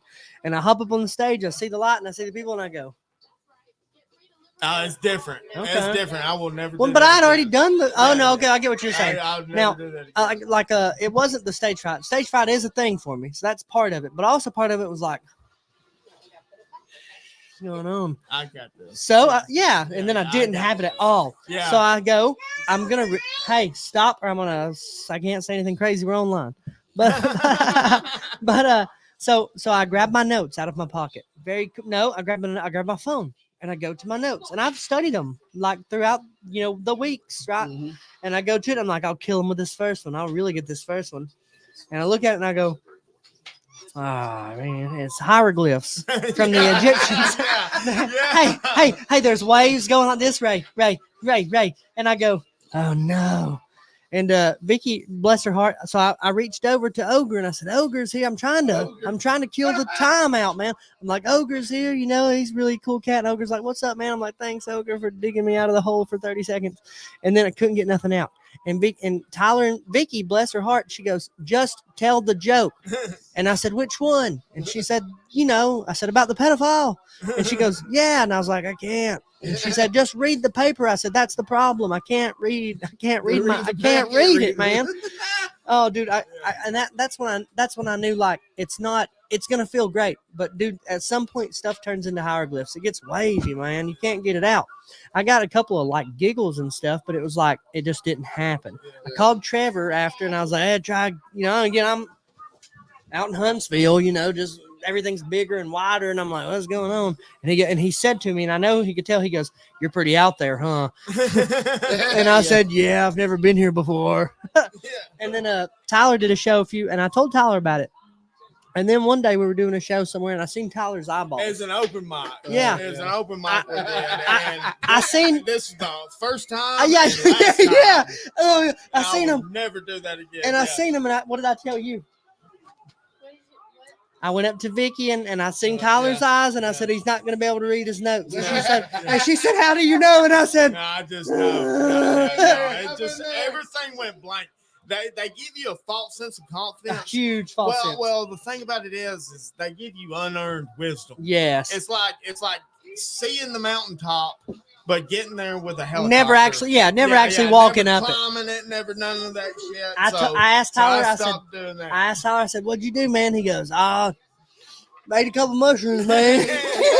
I thought it was going to be great. I thought this was going to be a great experience. Well, it felt like it was going to. It does. It feels like that, but no, it's Do you think that you were that the stage fright was from that? No, I have stage fright anyway. Fighting. You want a cure for it? Yeah, please. Go ahead. Tell me to eat 8 grand. No, it's nothing you gotta eat or nothing like that. It's something that's extremely simple, and you're probably gonna think I'm crazy, but when you do it, it's gonna change your whole world. Please go. Okay. You can't be scared when you're angry. She'll go ahead and get fired up. Imagine the entire audience has pissed you off. And now you got the microphone and you get to go tell them what's up. I do the best when I'm like that. I do the best when you have that feeling, nobody in the audience, you're like, screw you guys. Yeah. Listen to me. I do the absolute best when I'm like that. And you will slay from there. And it'll be because when I fought Honey Badger, I was heated. You have to say, like, I just gotta get really mad. I just gotta get really angry. Yeah. And then channel it. You want this smoke, dog? Yeah. Yeah, it's crazy. When you truly don't give a shit. And it comes out like, go with it. Your wife's fat, but it's okay because so am I. Just roll. Bobcat went with it. Go with it. Who's Bobcat? Bobcat Ghostway. Okay, I got. Okay, I've heard the name. I'm not as in the comedy like that. I don't follow it like that. I follow it. The biggest reason I follow is Tyler. That's probably I got you. Newer one. I got you. He leans into his anger. It's funny. Who's the is Bill Burr? Bill Burr's angry. Yeah. He's always. You like Bill Burr? What was that? What was that? Yeah. What was that? I like Bill Burr, but there's some Bill Burr that I don't really care for. Okay. Like not prying, just curious. I don't mainly when he goes off on these like unhinged little tangents that are they just show like I want to give an example, but I can't think of one off the top of my head. But it's they kind of show you that he's a little bit removed from the real world. Okay, I get what you're saying. saying. He's rich. Yeah. Because so he's going off on something that you're like, no, I'm there. What? That's where I'm at. Yeah. right? Like, yeah, Like exactly. You're like, Like what? when my maid just Yes, when my forgets to maid clean did the this, like, spots. Yeah. Like, but see, that's how I feel. That's why Kevin Hart fell off. Yeah. Kevin Hart Well, the got. money changes people like Well, that's Connor. what- and- Yeah. see, Connor's see- different now. but McGregor's see, way yeah. different now. But see, you could take like two comics. We'll take two comics, right? You take Kevin Hart and you take Dave Chappelle. What's the difference in those two? Kevin Hart and Dave Chappelle. Dave Chappelle he stayed about the same way forever, in my opinion. But no, I'm talking about their lifestyles. Oh, I So don't. Kevin Hart became famous and he leaned into it. He became famous and he became friends with sports stars. And he became friends with movie stars and he started starring in movies. And he started Which is talking great. about that. Yeah, which is great and that's fine. But then Congratulations when on you the money. go and do a special like you did during the pandemic in your basement, Yeah. it was shot in his basement with people at tables set up like a comedy in his basement. But yet that was a laugh track because nobody laughed. All those Like, jokes. That was a laugh track. That was a laugh track. All of those jokes are so far removed from basic reality of a regular person And that's who wants to laugh, man. that we don't know what the hell you're talking about, bro. It's funny to you, but we've never had that. We don't know what you're. So that's, and then Dave Chappelle lives in a house in Ohio, in a town, and he roams around like he's not famous. Like he's just another townsperson. Life to him is exactly the same as it is to us. That's why he's still in touch with people. Now, I'm not exactly happy with Dave Chappelle right now. Well, Him saying that Cat Williams, did you see that? I love Cat Williams. I He saw said that. Cat I love Williams Cat was wrong, and I was like, Nah, I Dave, love you're Cat wrong. I'm Williams, sorry. man. I'm glad sorry. Cat I Williams- get that. I mean, I love Cat too, and I wouldn't try to compare Cat and Dave. I think Cat They're is completely funny. Different comics. They are. Yeah. But I would have to say Dave is up Yeah. up here. But well, Dave's on Mount Rushmore? No. yeah, No? Dave's definitely Yeah, right. yeah, okay. Well, the only reason is, and I've told people this before, and the reason is because Dave, when you listen to Dave Chappelle, you hear Red Fox, Richard Pryor, and Eddie Murphy, and Dave Chappelle. Yeah. He's everyone. If you think about it, listen to the way I can't say the words, but he even says You can. Yeah, you're good. She don't No, know no. what's going on at all. He says GD exactly Oh, the yeah. way that Red Fox says it. Yeah. He says motherfucker the way that Richard Pryor says it. Ray, I want to be clear on something. You can say whatever you want on the podcast. The only thing is I don't cuss now. Is all. Nothing changes. That's, okay. Yeah, you say whatever Well, you I'm want. gonna That way be you get it out. respectful, though, No, but you don't. understand what I'm saying. Yeah, though. but don't So- take away from your stories. Do your thing, brother. Gotcha. Yeah. Gotcha. Well, but if you listen, it's literally Red Fox who, early on he was the blue comic that the records were in the back I love shelf. Sanford and Son. Yeah. I A lot of grew up people watching I that didn't. with my I dad. didn't. I didn't grew up like. watching I that didn't with my like Sanford dad. and Son. I love thought Red that. Fox was funny. I didn't like Sanford and Son. I just didn't like it. I just didn't care. Well, you had Red Fox, and then you had like I said, Richard Pryor, who pulled for Red Fox. If you watch at my house right now, I have a DVD of Richard Pryor's very first ever recorded stand-up set. And you know what? It's horrible. Oh no. Really? I swear to God, I'll let you borrow it, dude. It's horrible. I won't say, like, not completely. There's some funny stuff. But you can tell this dude is just starting. He's just starting out. And he's young, and, he's got, fro, and he look no wrinkles or nothing. And but there was a little bit of inklings of Red Fox in there. And I was like, ooh. But then it kept on, though. If you watch, when he got into his realizing that storytelling was his, forte. And then he realized that that's what, I'm just going to be honest about my life and kind of go along with the stories, gave the crack pipe, a name and a voice and stuff. But still, it was funny, you know what I mean?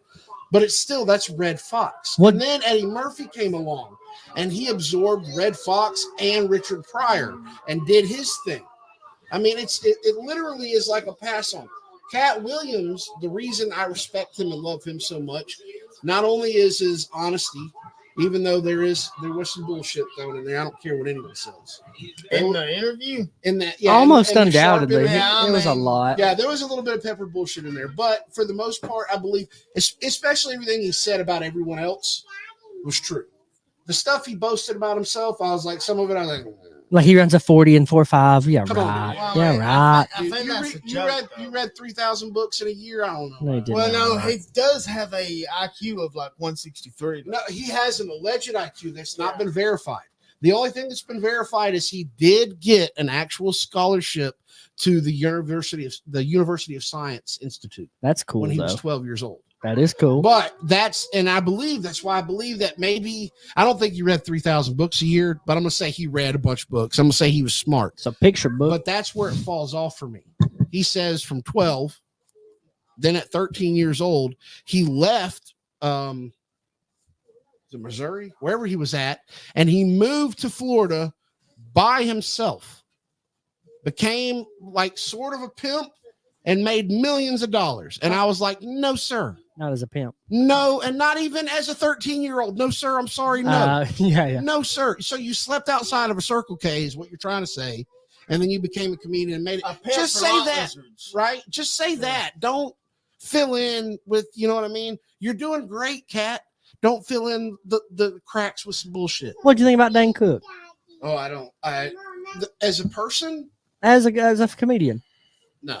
I was like 14, 13 when he came out, and I thought it was funny. I was 20. Yeah. But he Like, does how a lot old of are you? physical comedy, and a lot of people calls that hack comedy. Wow. Well, I mean, But physical and he does observational, but that it's kind of like observational, but it never lands anywhere like it does. Even though Jerry Seinfeld's a bad example, he makes an observation and then tells you why it's funny. Dane makes an observation. I gotcha. See what I mean? I'll have to watch him back as an adult, but as a kid, I thought it was hilarious. Well, that was his audience, and then teenage girls. Okay, Those were his audience. Well, that's Have like, you seen him now? yeah. He's kind of creepy, Yeah, dating a nice, super yeah. young girl. Well, I don't mean any disrespect to him. He's a very nice guy. Yeah. He's He's just got a cool story with his brother stealing all that money from Yeah. I don't know. I wouldn't call it a cool story, but yeah, he's got a well, story. now I kind of link the way y'all are talking about his comedy, like being directed towards kids. I put the same way with Lil Wayne at the time. Do y'all listen to Lil Wayne now? Yeah. Do you listen to Lil Wayne Not today? much now. Not much. I don't even know if But when I was anything in new high school, that. I Yeah, did. but when you was in high school, you did. It kind of like I can't think of any adult that was like, dude, let's bump the new Lil Wayne album. You know what I mean? No, that was directed towards us. True. That's true. You're And right. and that's weird to me that you can take stuff that's inappropriate and market it to kids. But That's Dane, just Dane was okay though. Dane had a hook, and he knew that he rode that wave for a kids, second. and he knew that teenage girls and college girls were extremely into him because he was a handsome looking guy back in the day, and that's what he rode. And he rode that because if you ever watched it, not only do I do stand-up comedy, I study this. I think he knows a little bit. I study it. My wife will tell you how many times has Ray seen Killing Me Softly? She'd probably be like, I don't know, 1,000. And she literally walks around the house and asks me daily, why are you listening to this again? Because it's funny. Yeah. And because I'm not just listening, I'm studying it. I'm learning it. The pauses and the moments that where sometimes a joke doesn't have to be that funny. It could just be told. It's the timing. It's the timing. It could be told that it's funny. the timing. Jim And Carrey deliveries. notoriously his stand-up. If you go back and then if you go back and take Bring me all of scissors, his Mama. stand-up and Bring me then scissors. said, Tyler, here's all of his stand-up, memorize it, and then go up on stage and do it, nobody would probably laugh at Tyler. It's because Jim Carrey wasn't telling jokes. He was saying funny things in a funny way. What about Zach Galifianakis? Zach, he's kind of in the middle. He says stuff in a funny way. That's what I think. Pockets.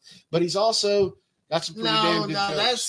That's damn. I was thinking of sorry. Why can't I remember his name now? Big pale dude.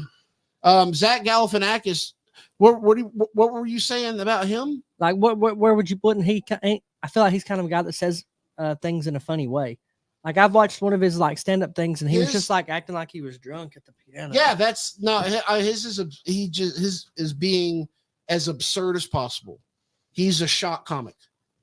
It's he wants you to not expect what he's about to say. Between Two Ferns, I thought was genius. Yeah, it's great. I thought that It's was great genius. stuff. Zach Galifianakis is great. Even some of his older stand-up is great. But as a stand-up comedian, you gotta understand that there's, he knows probably already, there's sets of comedians that want different things. Yeah. And there's an enormous group that as soon as somebody walks up to them and offers them a sitcom, buy stand-up, buy. Yeah. I'm gone. That's what they wanted. Because that's the Then check. there's stand-up comedians that are like, I want stand-up. I'll do a sitcom, but stand-up is I'm coming back to this. I get that. And believe it or not a lot of people know it, but that's what Seinfeld did. He had record numbers on the final episode of Seinfeld. He stopped Seinfeld. I don't like Seinfeld's comedy. No. I don't think he's funny. As a matter of fact, the last stand-up that he put out on Netflix a few years ago was the funniest I'd ever seen him. And oddly enough, it was the dirtiest I'd ever seen him. Really? Yeah, he cussed and said some stuff about sex and stuff. It was like, Jerry Seinfeld? yeah, it's weird. Go watch it. It's Do weird. you think of comedy? That's Ray Romano. I think of comedy like a puzzle. I think of it kind of like a puzzle. And it's definitely the hardest thing I've ever done mentally. Stand-up comedy. It's hard, but it's easy. If that makes any sense at all. It's easy. Like how? Like how's it hard and how's it easy? Hard by being okay, because I get in my head too much. Yeah, I can see that. That's the hard part. No, I can't live in there. That's the hard part, is getting out of there. But when I'm out of there and I've got my set, got everything that I want to talk about, and I'm just talking and I'm comfortable. When I'm comfortable on stage and I get that damn pissed off feeling or whatever, and don't give a shit what anybody says or thinks about me or whatever, that's when it's easy for me. That's when it's easy. But when it's hard, it's like, what will these people like? No, I can't be there. I can't be in that mind state at all. Yeah, you comedy is an outlet for me. It's an outlet. I turned my bed into a puzzle one night by eating mushroom chocolates. Oh, I believe that. Couldn't find my way into that bed to save my life. Yeah. Oh, son. Hey, how am I going to lay here? How does it work? How does it happen? Awful, awful, awful time. But I can see how you mean. Oh, have y'all seen the Sphere in Las Vegas? Back there, top left. Oh, yeah. Yeah. Dude, I want to go to that thing so bad. I can't stand it. They've got Spheres in Las Vegas, Spheres here and here and here. And the UFC's planning a show in Las Vegas. This is crap. This is garbage. I can't believe it's still on. No, I can't either. I can't believe people. I'm embarrassed for Dana White. Like, what were you thinking? Well, you know what he said the other day? You and your wife get into a slap fight, and you're like, "Hey, idea." Well, Dana's the first I'm gonna champion. buy it. Hey, baby. He's the first champion. He said the other day, he said if you take all the numbers for the UFC, football, basketball, soccer, everything, he took everything. He said you take all those sports and you multiply them by 4, Power Slap still has bigger numbers on Instagram. And I was like, geez, you can't believe that. Okay, even if we did believe that, that's the only flex he has. That's it. That's it. No one thinks it's a real sport. It never should have been sanctioned. Well, I agree. And that's the problem, though, is that he's like, it's the number one thing on Instagram. Bro, you're listening to what you think is the majority of people, when in all actuality, it's a very small percentage. Amen. I get what you're saying. That's why people change things over Twitter. Companies will change their direction, their campaign, their slogan over what is said on Twitter. And they don't realize that, hey, man, that's only maybe 5% of the population. Yeah. You don't have to listen to them. What do you think about the dating show? You thought that was a good idea or no? The one that you pitched about I told you, like, straight out, dude, I would tune in every single day if you did it, because that would be the greatest. Like, we're gonna get some good from it, and some of it's gonna be hilarious. Mom, bring me the scissors, please. You've got to make it funny. You got to make it comedic. Oh, I think just real though. Yeah, I think that's the comedic. I think as long as it's real, yeah, we're gonna have a couple of true love stories for sure. But then every now and then we're gonna get like, hey, it's gonna get some, because I can't even act it out. How are you? But with what you're implementing, you can make it funny by whatever you decide. That's the game or the whatever it is. Let's see if y'all connect. Whatever you use for that, that's up to your imagination, and it could be the funniest. Bring him here, Connor. craziest, nuttiest thing there is. Yeah. You know what I mean? You could do like all kinds of things. Like, I mean, it would just be, sadly, but I'm just being honest. If you want to know, truth Yeah, be listening. told, There you go. Got you some more room. if you're trying to get views or whatever, you got to cause controversy. Oh yeah, we know that now. So that would be fabricated controversy. So you would either have to, they would have to be in on it, or you would have to make something happen that would be, and then people would be like, "Oh, I want to see." Turns out this is actually your sister, John. Yeah, Oh, be like, yeah. "Oh my god!" Be like, "You still into it?" And he's like, "Yeah." A little. This is Alabama. Yeah. Now- right. Now I do think that's a good idea, and we're going to talk about that some more and kind of see where we can go with it. Do y'all remember? You should totally do that. All right. Because when you sent that to me, I was in my seat at my chair and I went, oh, just like that. I Heck was yeah. like, that's a. We're going to try that out. We're going to get together on that. Now, as far as the, I'm going to go ahead and say it because I want to, and we can talk about it while we're here for a little bit. I know y'all are going to go over to Roy's. What time do y'all got to be at Roy's? It's 8:20 now. Yeah, I'm 30, right? We wrap it up. About 10 9. About 10 minutes, good? Yeah. Okay. Hell, we've been on for what? About 4 hours. Yeah. But we've been That's having now. a damn good time. Yeah, I've had a great time. I have. I think, I've got to show you this, though. yes, for If sure. you haven't already, did you? I never sent it to him because I wanted to wait until I saw him. Now the TV show that I'd mentioned to you about I think that's a good idea. Me and you've talked about. We ain't talked to about Ray yet. But we All right, let me hit you with this first. Yep, 'cause do I your think I thing. wanna get to it. Yeah. All right. So, you sure you didn't tell him about this already? I can't think of nothing he would talk. It's like a picture of my wiener from 10 years ago. No. Well, Tyler, joke's on you. I was a wouldn't ever child. look at that. Yeah. Oh, who's that? Yeah. Did you not? So you didn't send him to? You don't remember? No. I guess. All right. Well, Alex Jones, you know who that is? Yes. Has a video game. Oh, that's cool. Has a video game where he goes through and. Right. Yeah, Who is that, my friend? that kind of looks like me. Yeah. That kind of looks like That's me. you, Let me brother. see again. Look. Kinda, That is. I'm saying. that's kind of And wild. what did I do when I first saw this? I sent it to him, and I went, "Does that look like Sam?" No, or I don't what?" remember that. You don't, Tyler, does it look like me or not? Tyler. Y'all gotta remember. I'm about to show you. I'm about to show. Okay. So all right, I believe it's it. in your I believe Hold it. on. He's like, wait. Sometimes- That's pretty wild. He's like, I believe you. Well, I believe I'm you. gonna show you Hold one on. right here. You keep going. Keep Okay, going. okay. He's gonna look, brother. Look, this is who's that? That's That's you. me. That's And me. then I said, you said, God, it does. Oh, it does. Yeah. Okay. Yeah.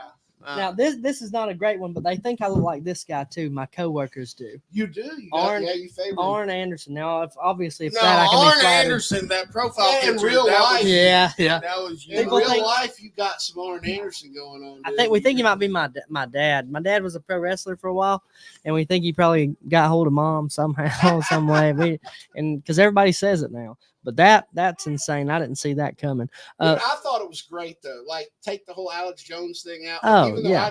I like Alex Jones. Well, I would have think thought he's you great. would have made that. I was like, hey, you made that of me. Thanks, right? No, but you should use that, man. I checked that out. You send me that sometime. That That's looks cool, to me man. like Sam's like, let's go. I'm super pro America. Right. America. Now, so a TV show we kind of got an idea for. There's a few people. There's me, Mr. Brewer. I've talked about it with Tyler. I think Roy's maybe going to be on board. If you talk to him, any? Yeah, I ain't talked to him yet. But, Talk to him.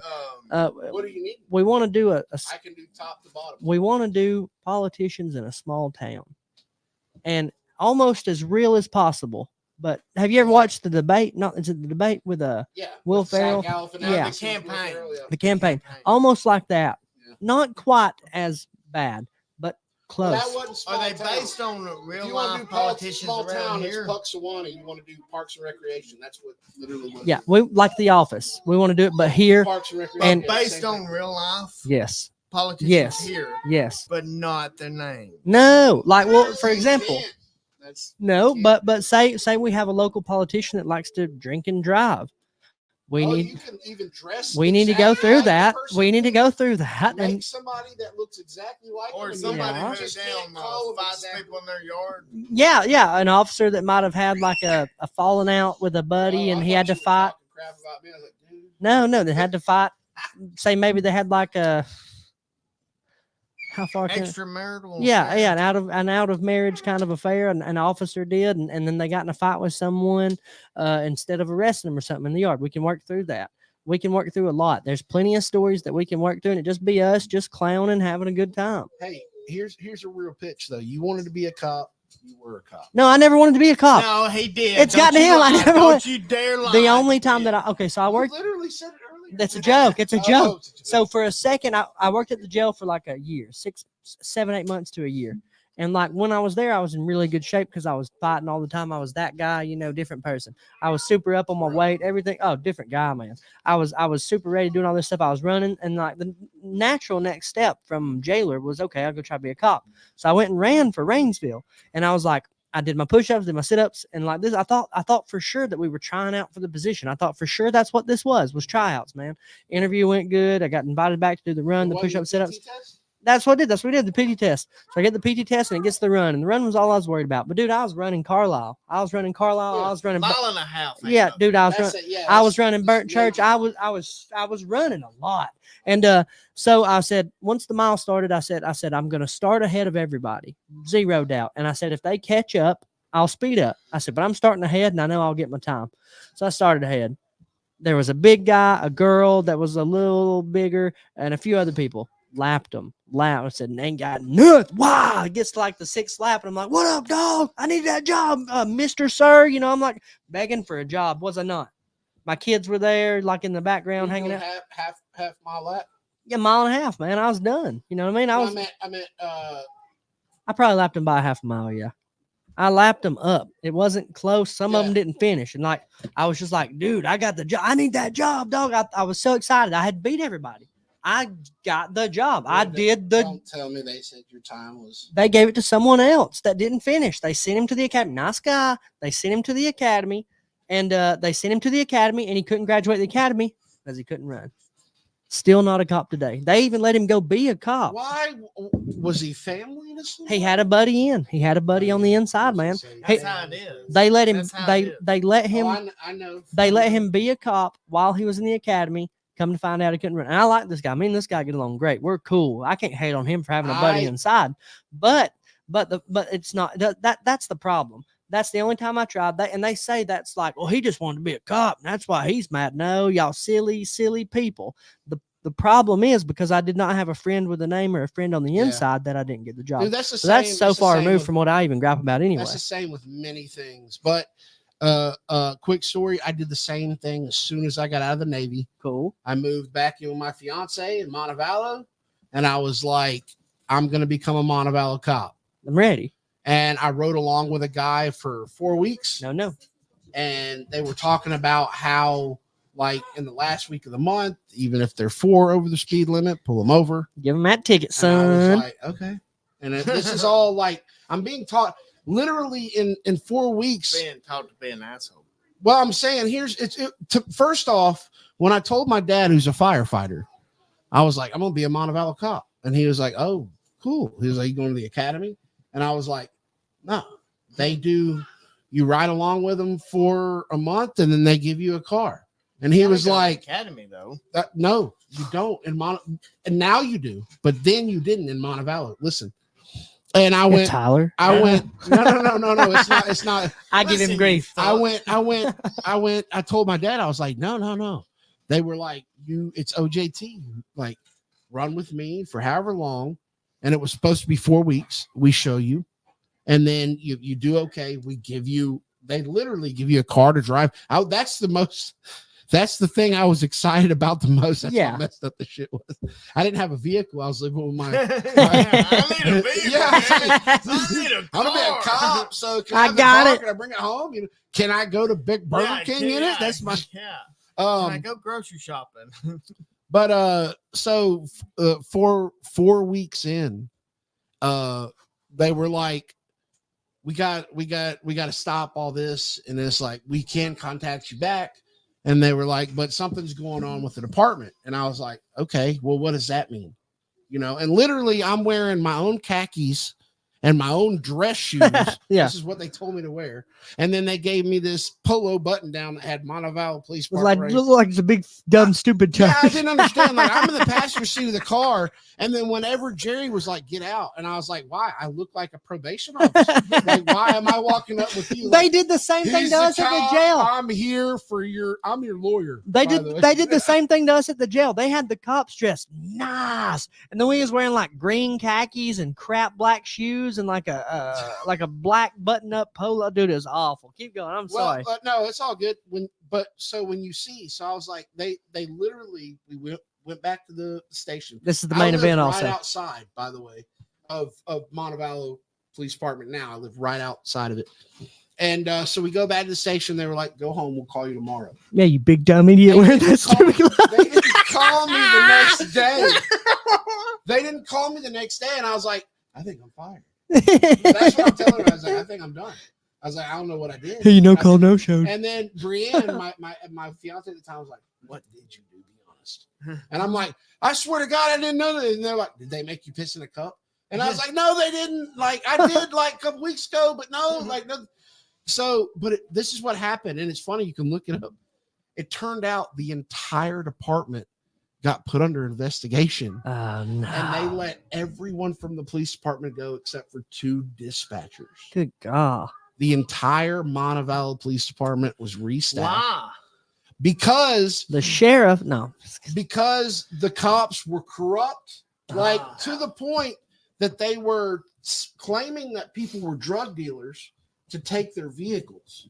It was the sheriff's department. And you can look it all up. It What was year? That was season big 2000 to something. make money. Yeah, well, dude, they had a blacked out Blazer with rims on it. They had a Corvette. Yeah. They had all. They were like They weren't the only department that was doing They it. were. Oh no, yeah, no, but they were one that they went down hard. You look up Montevallo Police Department goes down. They went down hard, and it turned out like the lead detective there was like. He was like the major one, like the main one. You looking it up, I'm trying to. Jamie? He might have to look it up. Jamie, Jamie. look it up. Yeah, I need a Jamie. And once I get a little money. money rolling in, I'm gonna get a Jamie. It's hard to find it by like goes down. But now, have you seen where they're trying to build like a bigger jail where we are at? What? What the one lady that's always on the grapevine? She said something about it. That's like some kind of tax. thing. Lindy? Yeah, Miss Bryant. Man, Lindy's badass. And that's where we're taking our kids to get their haircut now, just because. Yeah, Like some of these little badge bunnies, we ain't taking our kids to get a haircut there. They Well, said that? yes. Well, we'll take ours. We'll take Yeah. ours. And Yeah, but I'll take my kids. yeah, she's so sweet. No, Lindy's smart. Yeah, she seems She's smart. I'd love to smart. have her on here sometime. Yeah, She's scared about coming on because she's like, no, because she got a business. well, yeah, but they're talking. She's talking anyway, and they're talking bad about her anyway. We're gonna take our kids there because that ain't right. That ain't cool. Well, I mean, she ain't missing out on much. I mean, No, not really. Come on now. But money wise, they shouldn't mess with their money. No, they shouldn't. But that's how they roll, man. Yeah, some of them for sure. But also, they support theirs. We'll support. Yeah, people that support us. Yeah. And just good people. Yeah, just good people. Yeah. Dude, what the podcast earlier was cool, Ray. I've enjoyed this hour. All these 2 good. hours. What I'm looking at now is they're showing. Apparently, you can see everything. They went to court for it in 2020, which is Okay. weird. But like all this shit happened back like a decade ago. They spread it out. Mm. So, but it turned out like 90% of the department was corrupt and they were doing bad stuff. And and that's why when you said earlier about the go to the department, it turned out they weren't even legally hiring me. Like they would have literally, after so long, Mama. given me a uniform, a car, and all that kind of stuff, but it wouldn't have been right. It just would have been after a period of time, it would have just been Daddy's almost done. like a You were like a temp, not like a temp, but like I a. wouldn't even say that. I felt more like the Volunteer reserve. yeah, no, more like the I did it for a week. The Hey. cadets. Do you remember the ride along cadets? They used to have reserves. that. Yeah, that's what I felt like. Yeah, it stopped. Maybe he's defending himself pretty good. He's trying. He's definitely trying. We can't say he's not. He tried hard. No, dude, that dude's tough, and the Red's tough. Yeah, he don't but want to dude, be that out. Dude ain't punching hard at all. I hate when you think that. Dude, Red's tough. I like Red. I hope But he I'm wins. talking about. Do you remember when Roy Nelson You know what I'm talking about? Big, okay, Roy, big country, man. Okay. Do you remember when Roy Nelson was on Tough? Yeah. Because they had Kimbo on there. Yeah, and he smoked before Kimbo out. Yeah, but before he fought Kimbo, do you remember what he told everyone there? No. He was like, when I get him down and start punching him in the face, count. Because once you get to 15 unanswered punches, the referee has to stop the fight. I didn't know it was 15. But here's the it's not. There is no actual like regular number, but that's what you can look back on it too. But that's what Roy told them. So when he started doing it, Armbar. Brennan Schraub and all of them in the honor, 1, 2, 3, 4. What do you think about Brendan Schaub? Some people ain't a fan of Brendan Schaub. Where you at? I'm some of those people. Why? Yeah, it's coming. On what? Just in general. On MMA? Oh no. He wasn't a great MMA fighter. But He beat okay. some good. He beat was some a good better- guys. He shit, beat he some was good a guys. better MMA fighter He than would is a comic. he would smoke me. You know what I mean? He's No, the heavyweight. Yeah. Hell yeah, and he fought in the UFC, Well, he would- and he beat down who'd he beat? he beat a lot of he beat people. some- No, who'd he beat down? Crow Cop, Crow Cop. but he got a He different knocked Crow him Cop. out. He didn't get good Crow Cop. He didn't get the good Crow Cop. A lot of people didn't. We didn't get good. We only It's got. just like anybody's claiming they'd fight Emelianenko right now. It's like you don't get to do Emelianenko. No, he's different. He's different now. It's not the same. BJ's different now. They all get older. You only get so many fights. He got dropped good I'm talking though. about Fedor. Yeah, no, I'm just saying in general. Like BJ's different now, Fedor's different now. Now, dude, regular guys getting torqued, right? Torqued, but they're just different now. You have to be an elite now, though. That's the thing. Yeah. It seems like Look at that face. 15 years ago, you could be like very proficient in one aspect of like maybe stand up, and you might get away with not having to worry about something. Yeah. You know what I mean? If you had good takedown defense, we would practice takedown defense up against the cage like all the time. I'm sure you know. Yeah. A takedown up against the cage and takedowns against the cage because that's where 90% of them will end up. is Yeah. right. But man, I tell you what, it's just. I don't think Red's gonna pull it off. I it's think he's having a hard different night. game now than it was. I wouldn't even think of fighting none of these dudes ever. Oh, dude, it's crazy now. People, it's crazy. The sport's 30 years old. I know because it started in '93, and I'm 30. That it's- dude looks like Matt Brown. It's 30 years old to watch the Don't sport. kinda look like Matt Brown. To watch the Huh? sport. I'm Matt Brown. Oh, I I've did loved too. Matt Brown since he was like, "Who put lime juice in my dip?" Yeah, he beat that guy's I tail met about that that. guy. I What- met the guy that he beat up. Did you say, "Hey, do you wish you hadn't have done it"? No, I didn't say much to him. He's actually a really, really like. Terrifying guy. Yeah. Yeah. He's like 6'4". Now that's what you don't ever understand. Like Forrest Griffin, people think he was a small, like a normal looking No. guy. Not at all. No, Not at all. hey, Forrest and I have spoken before. He's a very nice dude. Tell him to come on the He podcast. used to be an Atlanta cop, I think. Yeah, he He did. was a cop. He Yeah. was a cop before he went on the Ultimate Fighter.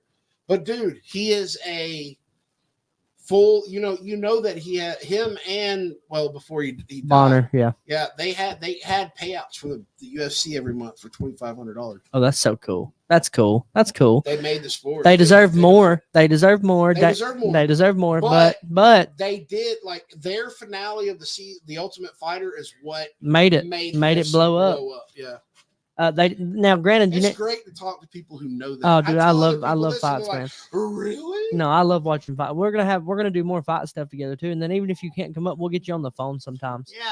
I'd be glad. I'd be glad to, Absolutely dude. call I'd in. be- You can call in And I can send you a link. You use your phone at the house. It's good. and get his video up. Yeah. What was the video? No. Oh, I see what you're no, saying. I got you. Yeah. Oh, you're talking about yeah. Yeah. FaceTiming. 100%. I do. Skyping. I hope Red pulls it off. But dude, he got dinked up for a minute. But Crow Cop was so different in Pride. Have you watched the Crow Cop in Pride? Red, yeah. Tyler? Oh, Uh-huh. Have you watched Crow Cop in Pride? No. Right leg hospital, left leg cemetery. They said, that's and what- he is that could, what- yeah, No, straight. Is that where No, that no. came from? Not they said. He said. Okay. Crow Cop pat his leg. He said right leg hospital because he's a lefty. Left leg cemetery. But everyone believed in it. It was a thing. He Listen, kicked and everybody in here's the thing head. too, right? So when he fought Vanderlei Silva, the axe Yeah. murderer, I love the axe murderer. when they were face to face and they had the stare down, That was you crazy. got to understand this was one Brazilian, Anderson Silva, the axe murderer. No, Not Vanderlei. Yeah, Vanderlei, sorry, that's Anderson. That was just a brutal fighter. They called him Right? Mad Dog before they called him the axe murderer, and then they called him But the then you axe got to murderer. understand Mirko Crow Cop, a man who has actually killed people. Yeah. This is who's looking Crow back. Cop means Croatian cop. And And Straight up. No, that's straight. his last name. No, Mirko it's not. Krokop Filipovic. Yeah, is his name. his last name is Mirko Filipovic. It's not Krokop. Krokop's a nickname. They call him Krokop It's a because they love him. He's a Croatian police officer. Now he's in Parliament. He's not even he's a Straight government up, official. straight up murdered But people. he has murked people, bro. I believe it. No, so much so that Moro Ronaldo. Do you remember him? Mauro Ranello, but yes. Ronaldo. Yeah, Ronaldo. I said Ronaldo. Ronaldo was terrified to Oh. even speak to him. Well, no, they told him. They I know told that they. he was mad at him, but it didn't matter. From Yeah. that point on, he was terrified. Even before that, though, he was terrified to speak to him. But they told him that Mirko was upset with him with his commentary for work. his commentary for calling a bad fight against him. So when he was like, when they were like, you got to go in there and fight, he was like, I don't want to interview my He name." was terrified. He was terrified. And Krokop sold it pretty And- good for a and- minute. And Krokop played it off for a few minutes and then finally went, nah, just get it with it. Yeah. And I bet that dude probably pissed himself. Oh, dude, no doubt. Croatian Special Forces, man. It's insane. They're not This having dude, a great hey, fight. I'm telling you though, this dude in the red, it looks like Balls. yeah, but it looks like Matt Bowling Brown Yeah. and Hoist Gracie had a love child together. I can see it. I wish they would. Doesn't it? It's a Hoist Gracie, Matt Brown mesh up. I can see it. I wish. No, Ooh, you those know, hurt. Herb Dean fought some. Herb Dean Hey. fought the ref. Oh, yeah. He fought a few times. Yeah, he's not a great ref though, man. I don't think so. He always just like, if he dies, he dies. That's good. He's also pulled apart that last Sean O'Malley fight. He pulled that. Don't you think he pulled him off? He hit Sean twice. He hit Yeah. him twice. Well, now who are you talking? What fight are we talking about? I can't remember his name. It was the last Sean O'Malley fight. versus the Aljamain, or Yeah, it was Aljamain. I think it was a hair early. He may have laid into him. He may have dodged. I don't know. Yeah. It just, I'm actually not a huge fan of O'Malley. I like him, but it's not. I like seeing him. I like how he sleeps people and he doesn't weigh anything. 125, just dink. Oh, like you ever play Minecraft? You know that? Yeah, well, Yeah. So you've I heard, try. but you've heard the death sound though. Yeah. Oh, Yeah. anytime he hits somebody, it goes. My Oh, son, my youngest, my 6-year-old, makes the sound perfect. He sounds exactly like me. that's cool, man. And it's like, oh, I got it. And After this fight's over, we'll go ahead and cut it off. Unless you need to go now. Hell, I we've think been going for 3 hours. I want to know Well, who wins. well, we got We've been going 3 finish hours. This one. 6. No, No, what are you 7. talking about? Okay, 2. No, It'll Yeah, be 2 it'll be hours. 2 hours when we're done. it's been a good time though. I had a great time. Ray, I think you're hilarious, buddy. I enjoyed talking to you. Ray's gonna I have to haven't keep actually coming even on. been Yeah. funny though. No, that's the what I'm saying. thing. The more you 'Cause I come feel like on, I've had to watch. Like my no. brain's been like, don't say that. No, the only time we watch the language is on the grapevine because that does seem like it's going to end up being. It seems important, like enough to that does, we and it don't need it seems to be like pulled. You've got a very good. I think that's a good vision on the market. You understand what you're doing, and you understand what the audience would be. You understand that this is a community thing. Yeah, we don't need that to get pulled off at all. I think I told you that I was like, I watched it and I saw that he interviewed people who were running for office, and I was like, then I knew. I was like, oh, okay, this is. A little But now, as soon as we cut the grapevine off, dude, you're good. Now, next time you come on, shoot your breeze, man.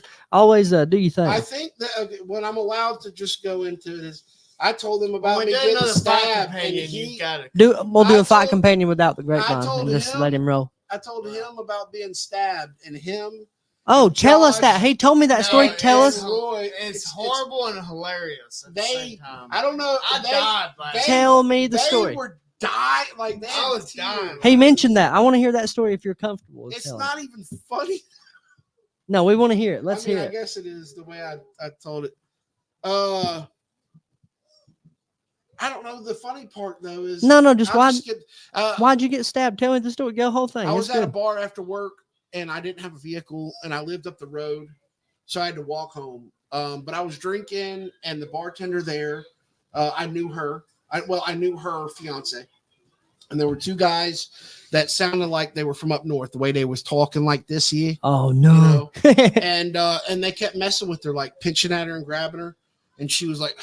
And I was like, you gonna say something? And she was like, don't say nothing. I'd had like 4 Jack and Cokes. And then, so I had the 5th one. And then I was like, I'm going to say something, So I walked over there and I was like, y'all touch her again. I'm going to fuck both of you up. And they was like they were both surprised to look at, like, you know, and I was just smiling, standing there on my cup, like, you know. And then one of them goes, I got something for you. And I was like, well, give it to me now. I want it right now. And he was like, you'll get it. You'll get it. You'll get it. And I was like, give it. So I got up and I walked back over and I sat down at the bar. And after like less than a minute, they got up and left. So I thought, that's over with. So I got up. She gave me another Jack and Coke for free for standing up for her. Very sweet. Yeah. And well, I knew she was like, Jared would have given it to you. Okay. Thank you. But so I stumble up the road on the main street, and then I'm walking back over the bridge towards my house. And on each side of the opposite side of the bridge, there's like, it's just straight down ditch, just a long straight hill on a ditch on each side. And I'm like stumbling my way, and I'm walking across there, and I fall, and I all the way down to the bottom of the ditch. And like I said, it's like a 90-degree angle, right? And I'm climbing up it, drunk as shit. And I'm like, and I get up there and get close to just, and I fall back down. I did it like 5 times. Golly. And I finally stood up and I was like, am I going to fucking sleep down here? You know, I'm screaming to myself. Yeah, angry that it's not happening. So I'm like, I slam myself on the ground. I'm like, army crawling, like all the way up this thing, like, you know, and I get up on the main road and I finally get up there. I'm soaking wet, just messed up. And all I could think later on was, if these guys were already following me, they got a hell of a show. Yeah. Like they were probably dying laughing at this dumbass falling down and then couldn't get back up the hill. Like I was literally weighing my options. Do I sleep down here tonight? Because I can't get back up the hill. Yeah, then well, if I would have done that, yeah. But I ended up getting back up and then walking to my house. And I lived in this house that was cut down in the middle, and I lived on the back side, and there was no lights. So I went to the back side of the house, I stuck my key in the door, and I heard, hey, motherfucker. And I was like, and I couldn't see nothing, right? And I'm drunk. And I was like, huh? And then I feel, and I was like, oh no. And then I felt, and I was like, what the hell's going on? You know, what the, you know, and I start running, and then I feel it again in my back, and I just hit whoever was in front of me, and they went over the porch. And then the other guy hit me, and I went through my window and landed on my bed in my bedroom in my house. Good God. And you're drunk as a skunk. Tore up. And I went and looked in the mirror, and my whole shirt was just red with blood. Walked out to the road, walked down to the house next door. They wouldn't open the door, wouldn't even turn the light. It's a drunk jackass on the porch. Then I went over to this little neighborhood that was a little bit down and knocked on the first door, and they wouldn't open the door, but they turned the lights on. And then I just walked out in the middle of the road. I'm bleeding. And went, and I passed out, and I woke up, and there was a cop going, stay with me. Stay with me. Don't do that again. Stay with me. Stay with me. God. And then I woke up on an ambulance, and then I woke up on a helicopter. Oh, God. So how many stitches? How bad was it? I don't know. I mean, I'll look. Yeah. Here's the 2. It really don't look crazy. I mean, no, wait. Oh God. This is where the crazy comes in. In the grand. Sorry for those people who can't stand hair. Oh God. That's awful. That's crazy to me. Hey, mother lover. Boom, boom, boom, boom. Oh God. Yeah, and that's the thing too, man, is that at the time it wasn't even crossing my mind. That's not what was in my mind. You know what I mean? I thought that was gone. I handled that. I'm shit faced. I'm going home. Yeah, not a thing. Motherfucker. What? Oh, you know? no. Yeah. Oh, well, ow, what's going on? Get off me. And literally, that's what it was. That's crazily insane to me. You go to the hospital. What happened? When I got there, I was I'm gonna play that game being wheeled back, and I was joking and cutting up with everybody because I was shit faced. Good God. But I was conscious then, fully conscious. And then they knocked me out and then did the whole thing on me. I woke up, and then I got sent home after a week and a half. And it turned out they left a 3-inch by 3-inch piece of glass in my back from the window. My side swelled up to where I could rest my arm on my torso. That's insane and to me. I went back and they removed it. Yeah. So, what was the lesson? That was. Don't be Batman at the bar. Cade comes in. Hey, I'm Batman. Honestly, if I want to be honest with you, the lesson was I should have beat their ass right there. Yeah. Sometimes you I shouldn't should. have waited. I No. should have just been like, But you know didn't what? you say that was the most humbling experience? My God. Yeah. That was the Most humbling experience? and like also, I don't know if you remember, but I told you it's the oddest thing is getting stabbed doesn't feel like you think it does. You don't No, feel no. do you? It You don't doesn't feel it. It doesn't hurt. Ugh. It's more of a you realize it and then you're like sick to your stomach, Ugh. but not pain from the You don't feel it. you don't feel it. Ugh. Well, especially like also you got to keep in mind that I was drunk. And before that, I only been stabbed one other time before, and that was in the face. Oh, Jesus. And that was with a pocket knife. I didn't know that. Yeah, that was in a pocket knife. But I was coming out of a club. Do you remember? He's trying to fight his corners. Even I'm listening too. Was it Inferno Club? It was in Birmingham. It was a club in Birmingham. I can't remember the name of it now. But it was over. Like I was there with 4 of my black friends, and there were 2 dudes there wearing literal cowboy boots, cowboy buckles, and cowboy hats. And they came up and they called me the W black word. You know? Oh yeah. What are you, some kind of woo? And I was like, you know. And Deontay was like, I'm gonna beat their ass right now. I was like, chill, dude. I was like, they're probably drunk, they're stupid, don't whatever. And then when we walked out of the club and started walking up towards the Industry, that's the name of it, the Industry in Birmingham. We started walking up the hill towards this parking area that was at an apartment complex, and they were standing there. And I've got like 4 black dudes behind me, and they knew I was with them. They could see the whole time, right? Yeah. So it's Deontay, Jermaine Gators, the other Deontay, and I can't remember what Jermaine's cousin's name was, but he hung out with us a couple times. He was a little bitty dude, but it didn't matter. They were walking behind me, and the dude walks up to me, and he was like, "What about all that shit you were talking?" And I was like, "Bro, I wasn't talking shit. I didn't say anything to you.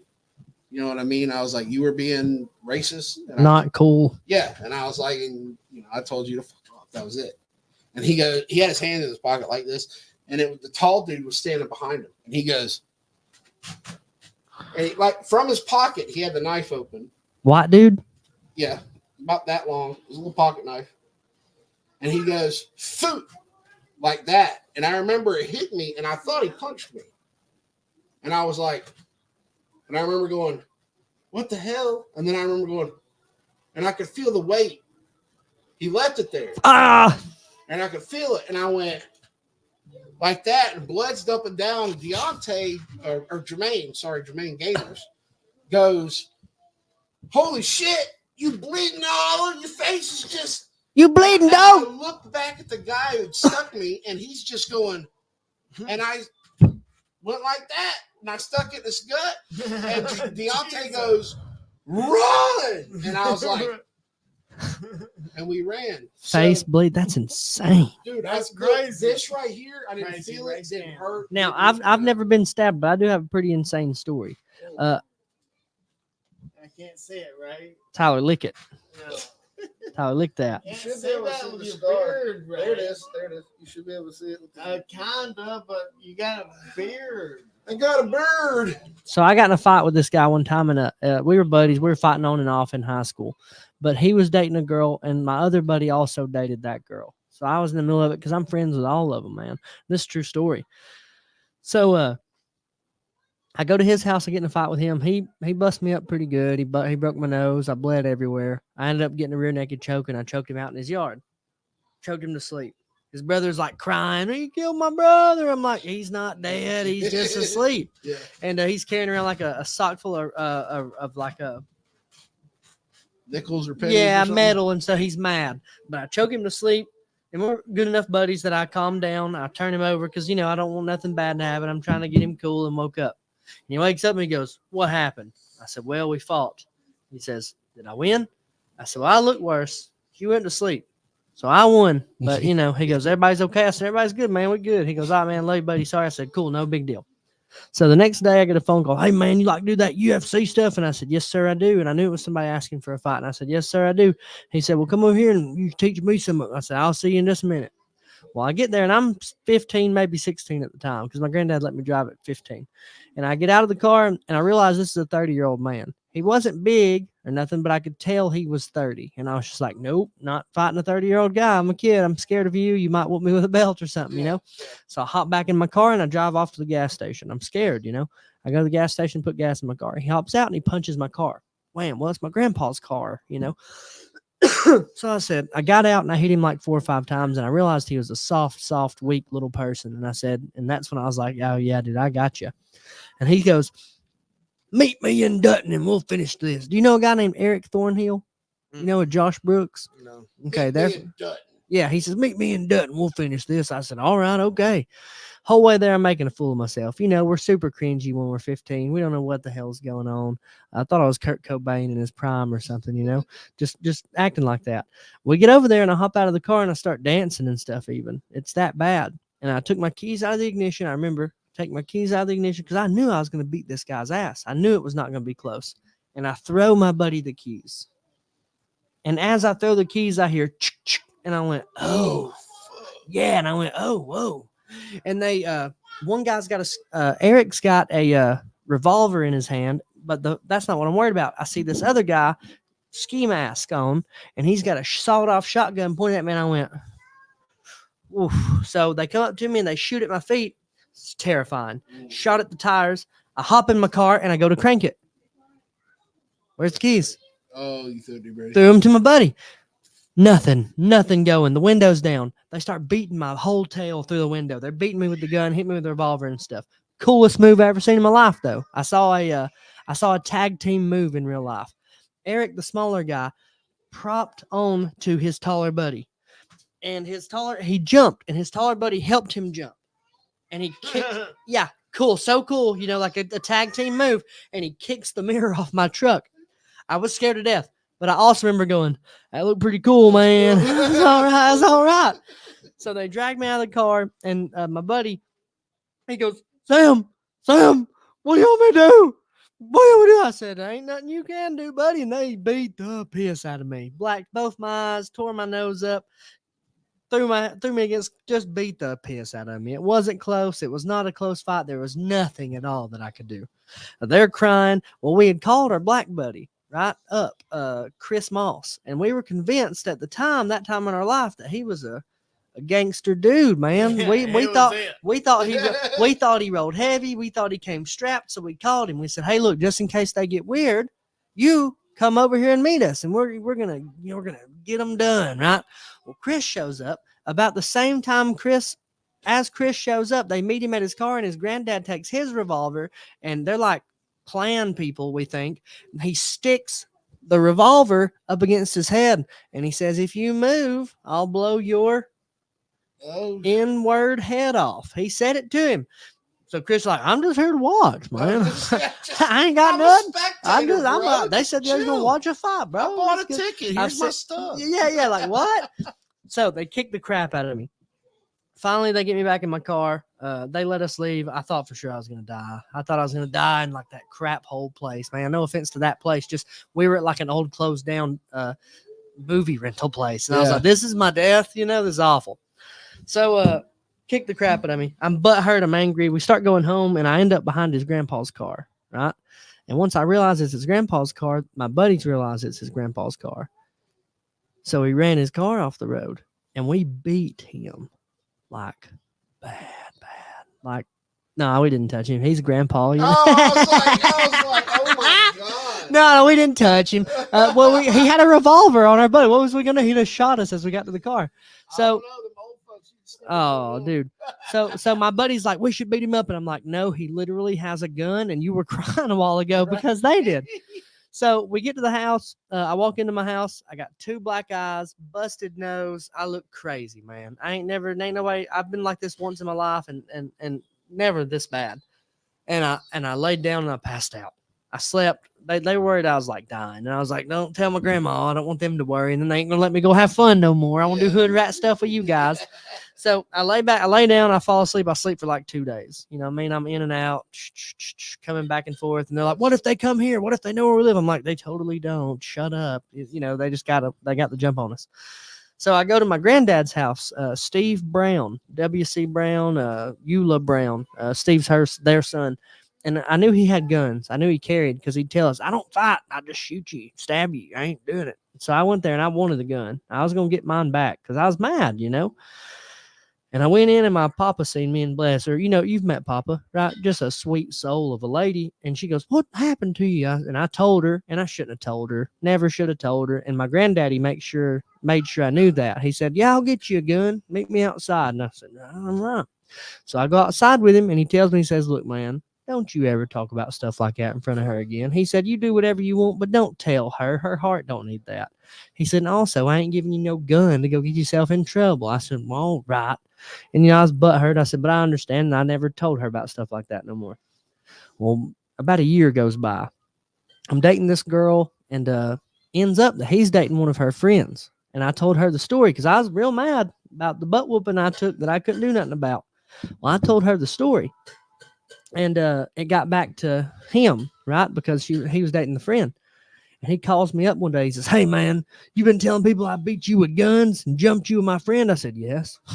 He said, why? Tell the truth. Yeah. He said, why? I said, because, yeah. I said, because you did. He said, don't be lying on me. I said, ain't no lie. You did it. I was there. It was awful. It was terrible. I just want payback. We can fight now, you know? And so I'm at my Uncle Kevin's place at the time. And again, I'm like 16 years old. I shouldn't even have been rolling around with these kind of people if this was possible. I should have had some raising. So my Uncle Kevin goes, hang on a second, because this guy was telling me about exactly what I was doing and where I was doing it at. We was in Henniger, and he goes, hang on. And Kevin is known to fight a little bit, and he does carry. He goes running out in the middle of the road, and he goes, like Batman, I swear he did. And he goes, get in the wrecker. And I'm like, okay, where are we going? We're towing his house. Yeah. So, yeah, like what? So I hop in his wrecker, man, and I go, where are we going? Where are we going? And he goes, I know where he's at. And I said, how? And he was, you know, where Hogan's Record Service was in Henniger. He was at the car wash, parked behind the car wash, watching me at my uncle's place.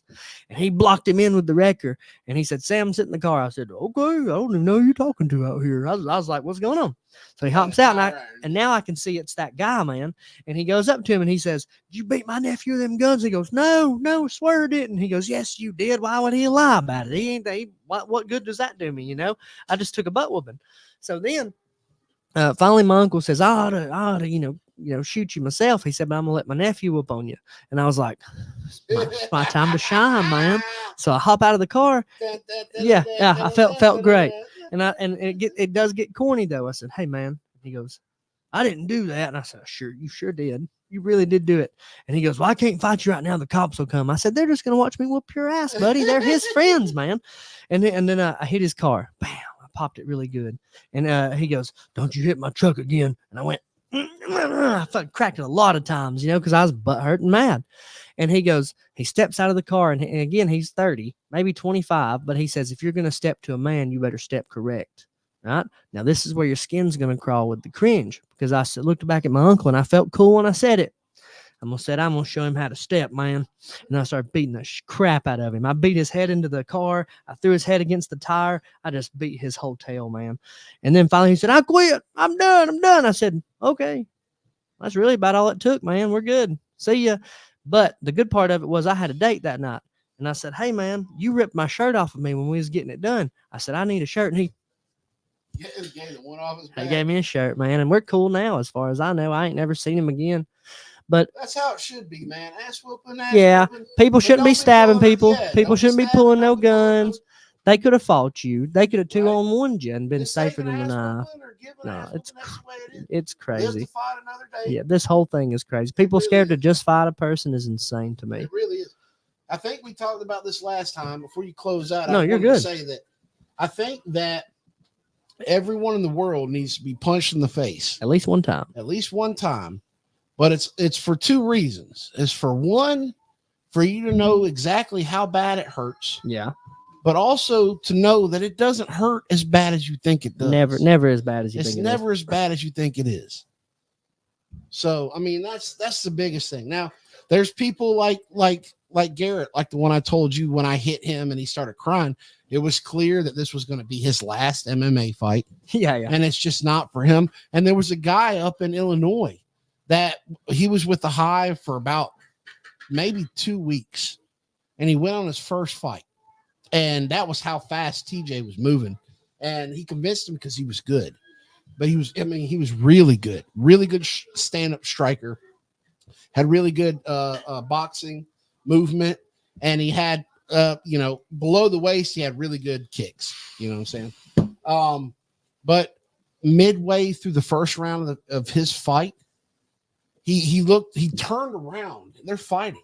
This is in the middle of the fight. He turned around, looked at the TJ, and he went, "Oh no!" like that. And they finished out the first round. And he, I want to say his name was Jason, something. It was something like that. But he was beating this dude. I mean, he was beating this dude's ass. It was just the way it was. But when he was done with the first round, even after turning around to TJ, he came and sat down and he was like, "I'm not going back out." Oh God. And it had nothing to do with how tough this dude was. This dude was tough. He was beating the shit out of this guy. He just didn't have it in him. That's crazy. No, and that's the thing. There's a lot of good fighters, man, that you'll never know. They just don't have it in them to keep going to hurting somebody. Crazy. But I Ray, bet he'll defend his oh, zero doubt. Ray, I think you're hilarious. I have enjoyed the conversation. It rolled easily. There was no trouble getting the time out. I want to do it again for sure. I do want to talk about a whole bunch of stuff we can all do together. Tyler, thanks for being on too, man. Yeah, There you go. There you go. Yeah, I took a good nap. Tyler's ready for bed. He's so old. I know it. And I took a 3-hour nap. Heck yeah. This Thank y'all old for tuning in. He's- We'll do it again. And then from now, like anytime you can't make it, I'll let you call in or video in. Okay, well, I'll try my best to make it out here. Heck Really. yeah, man. I would love to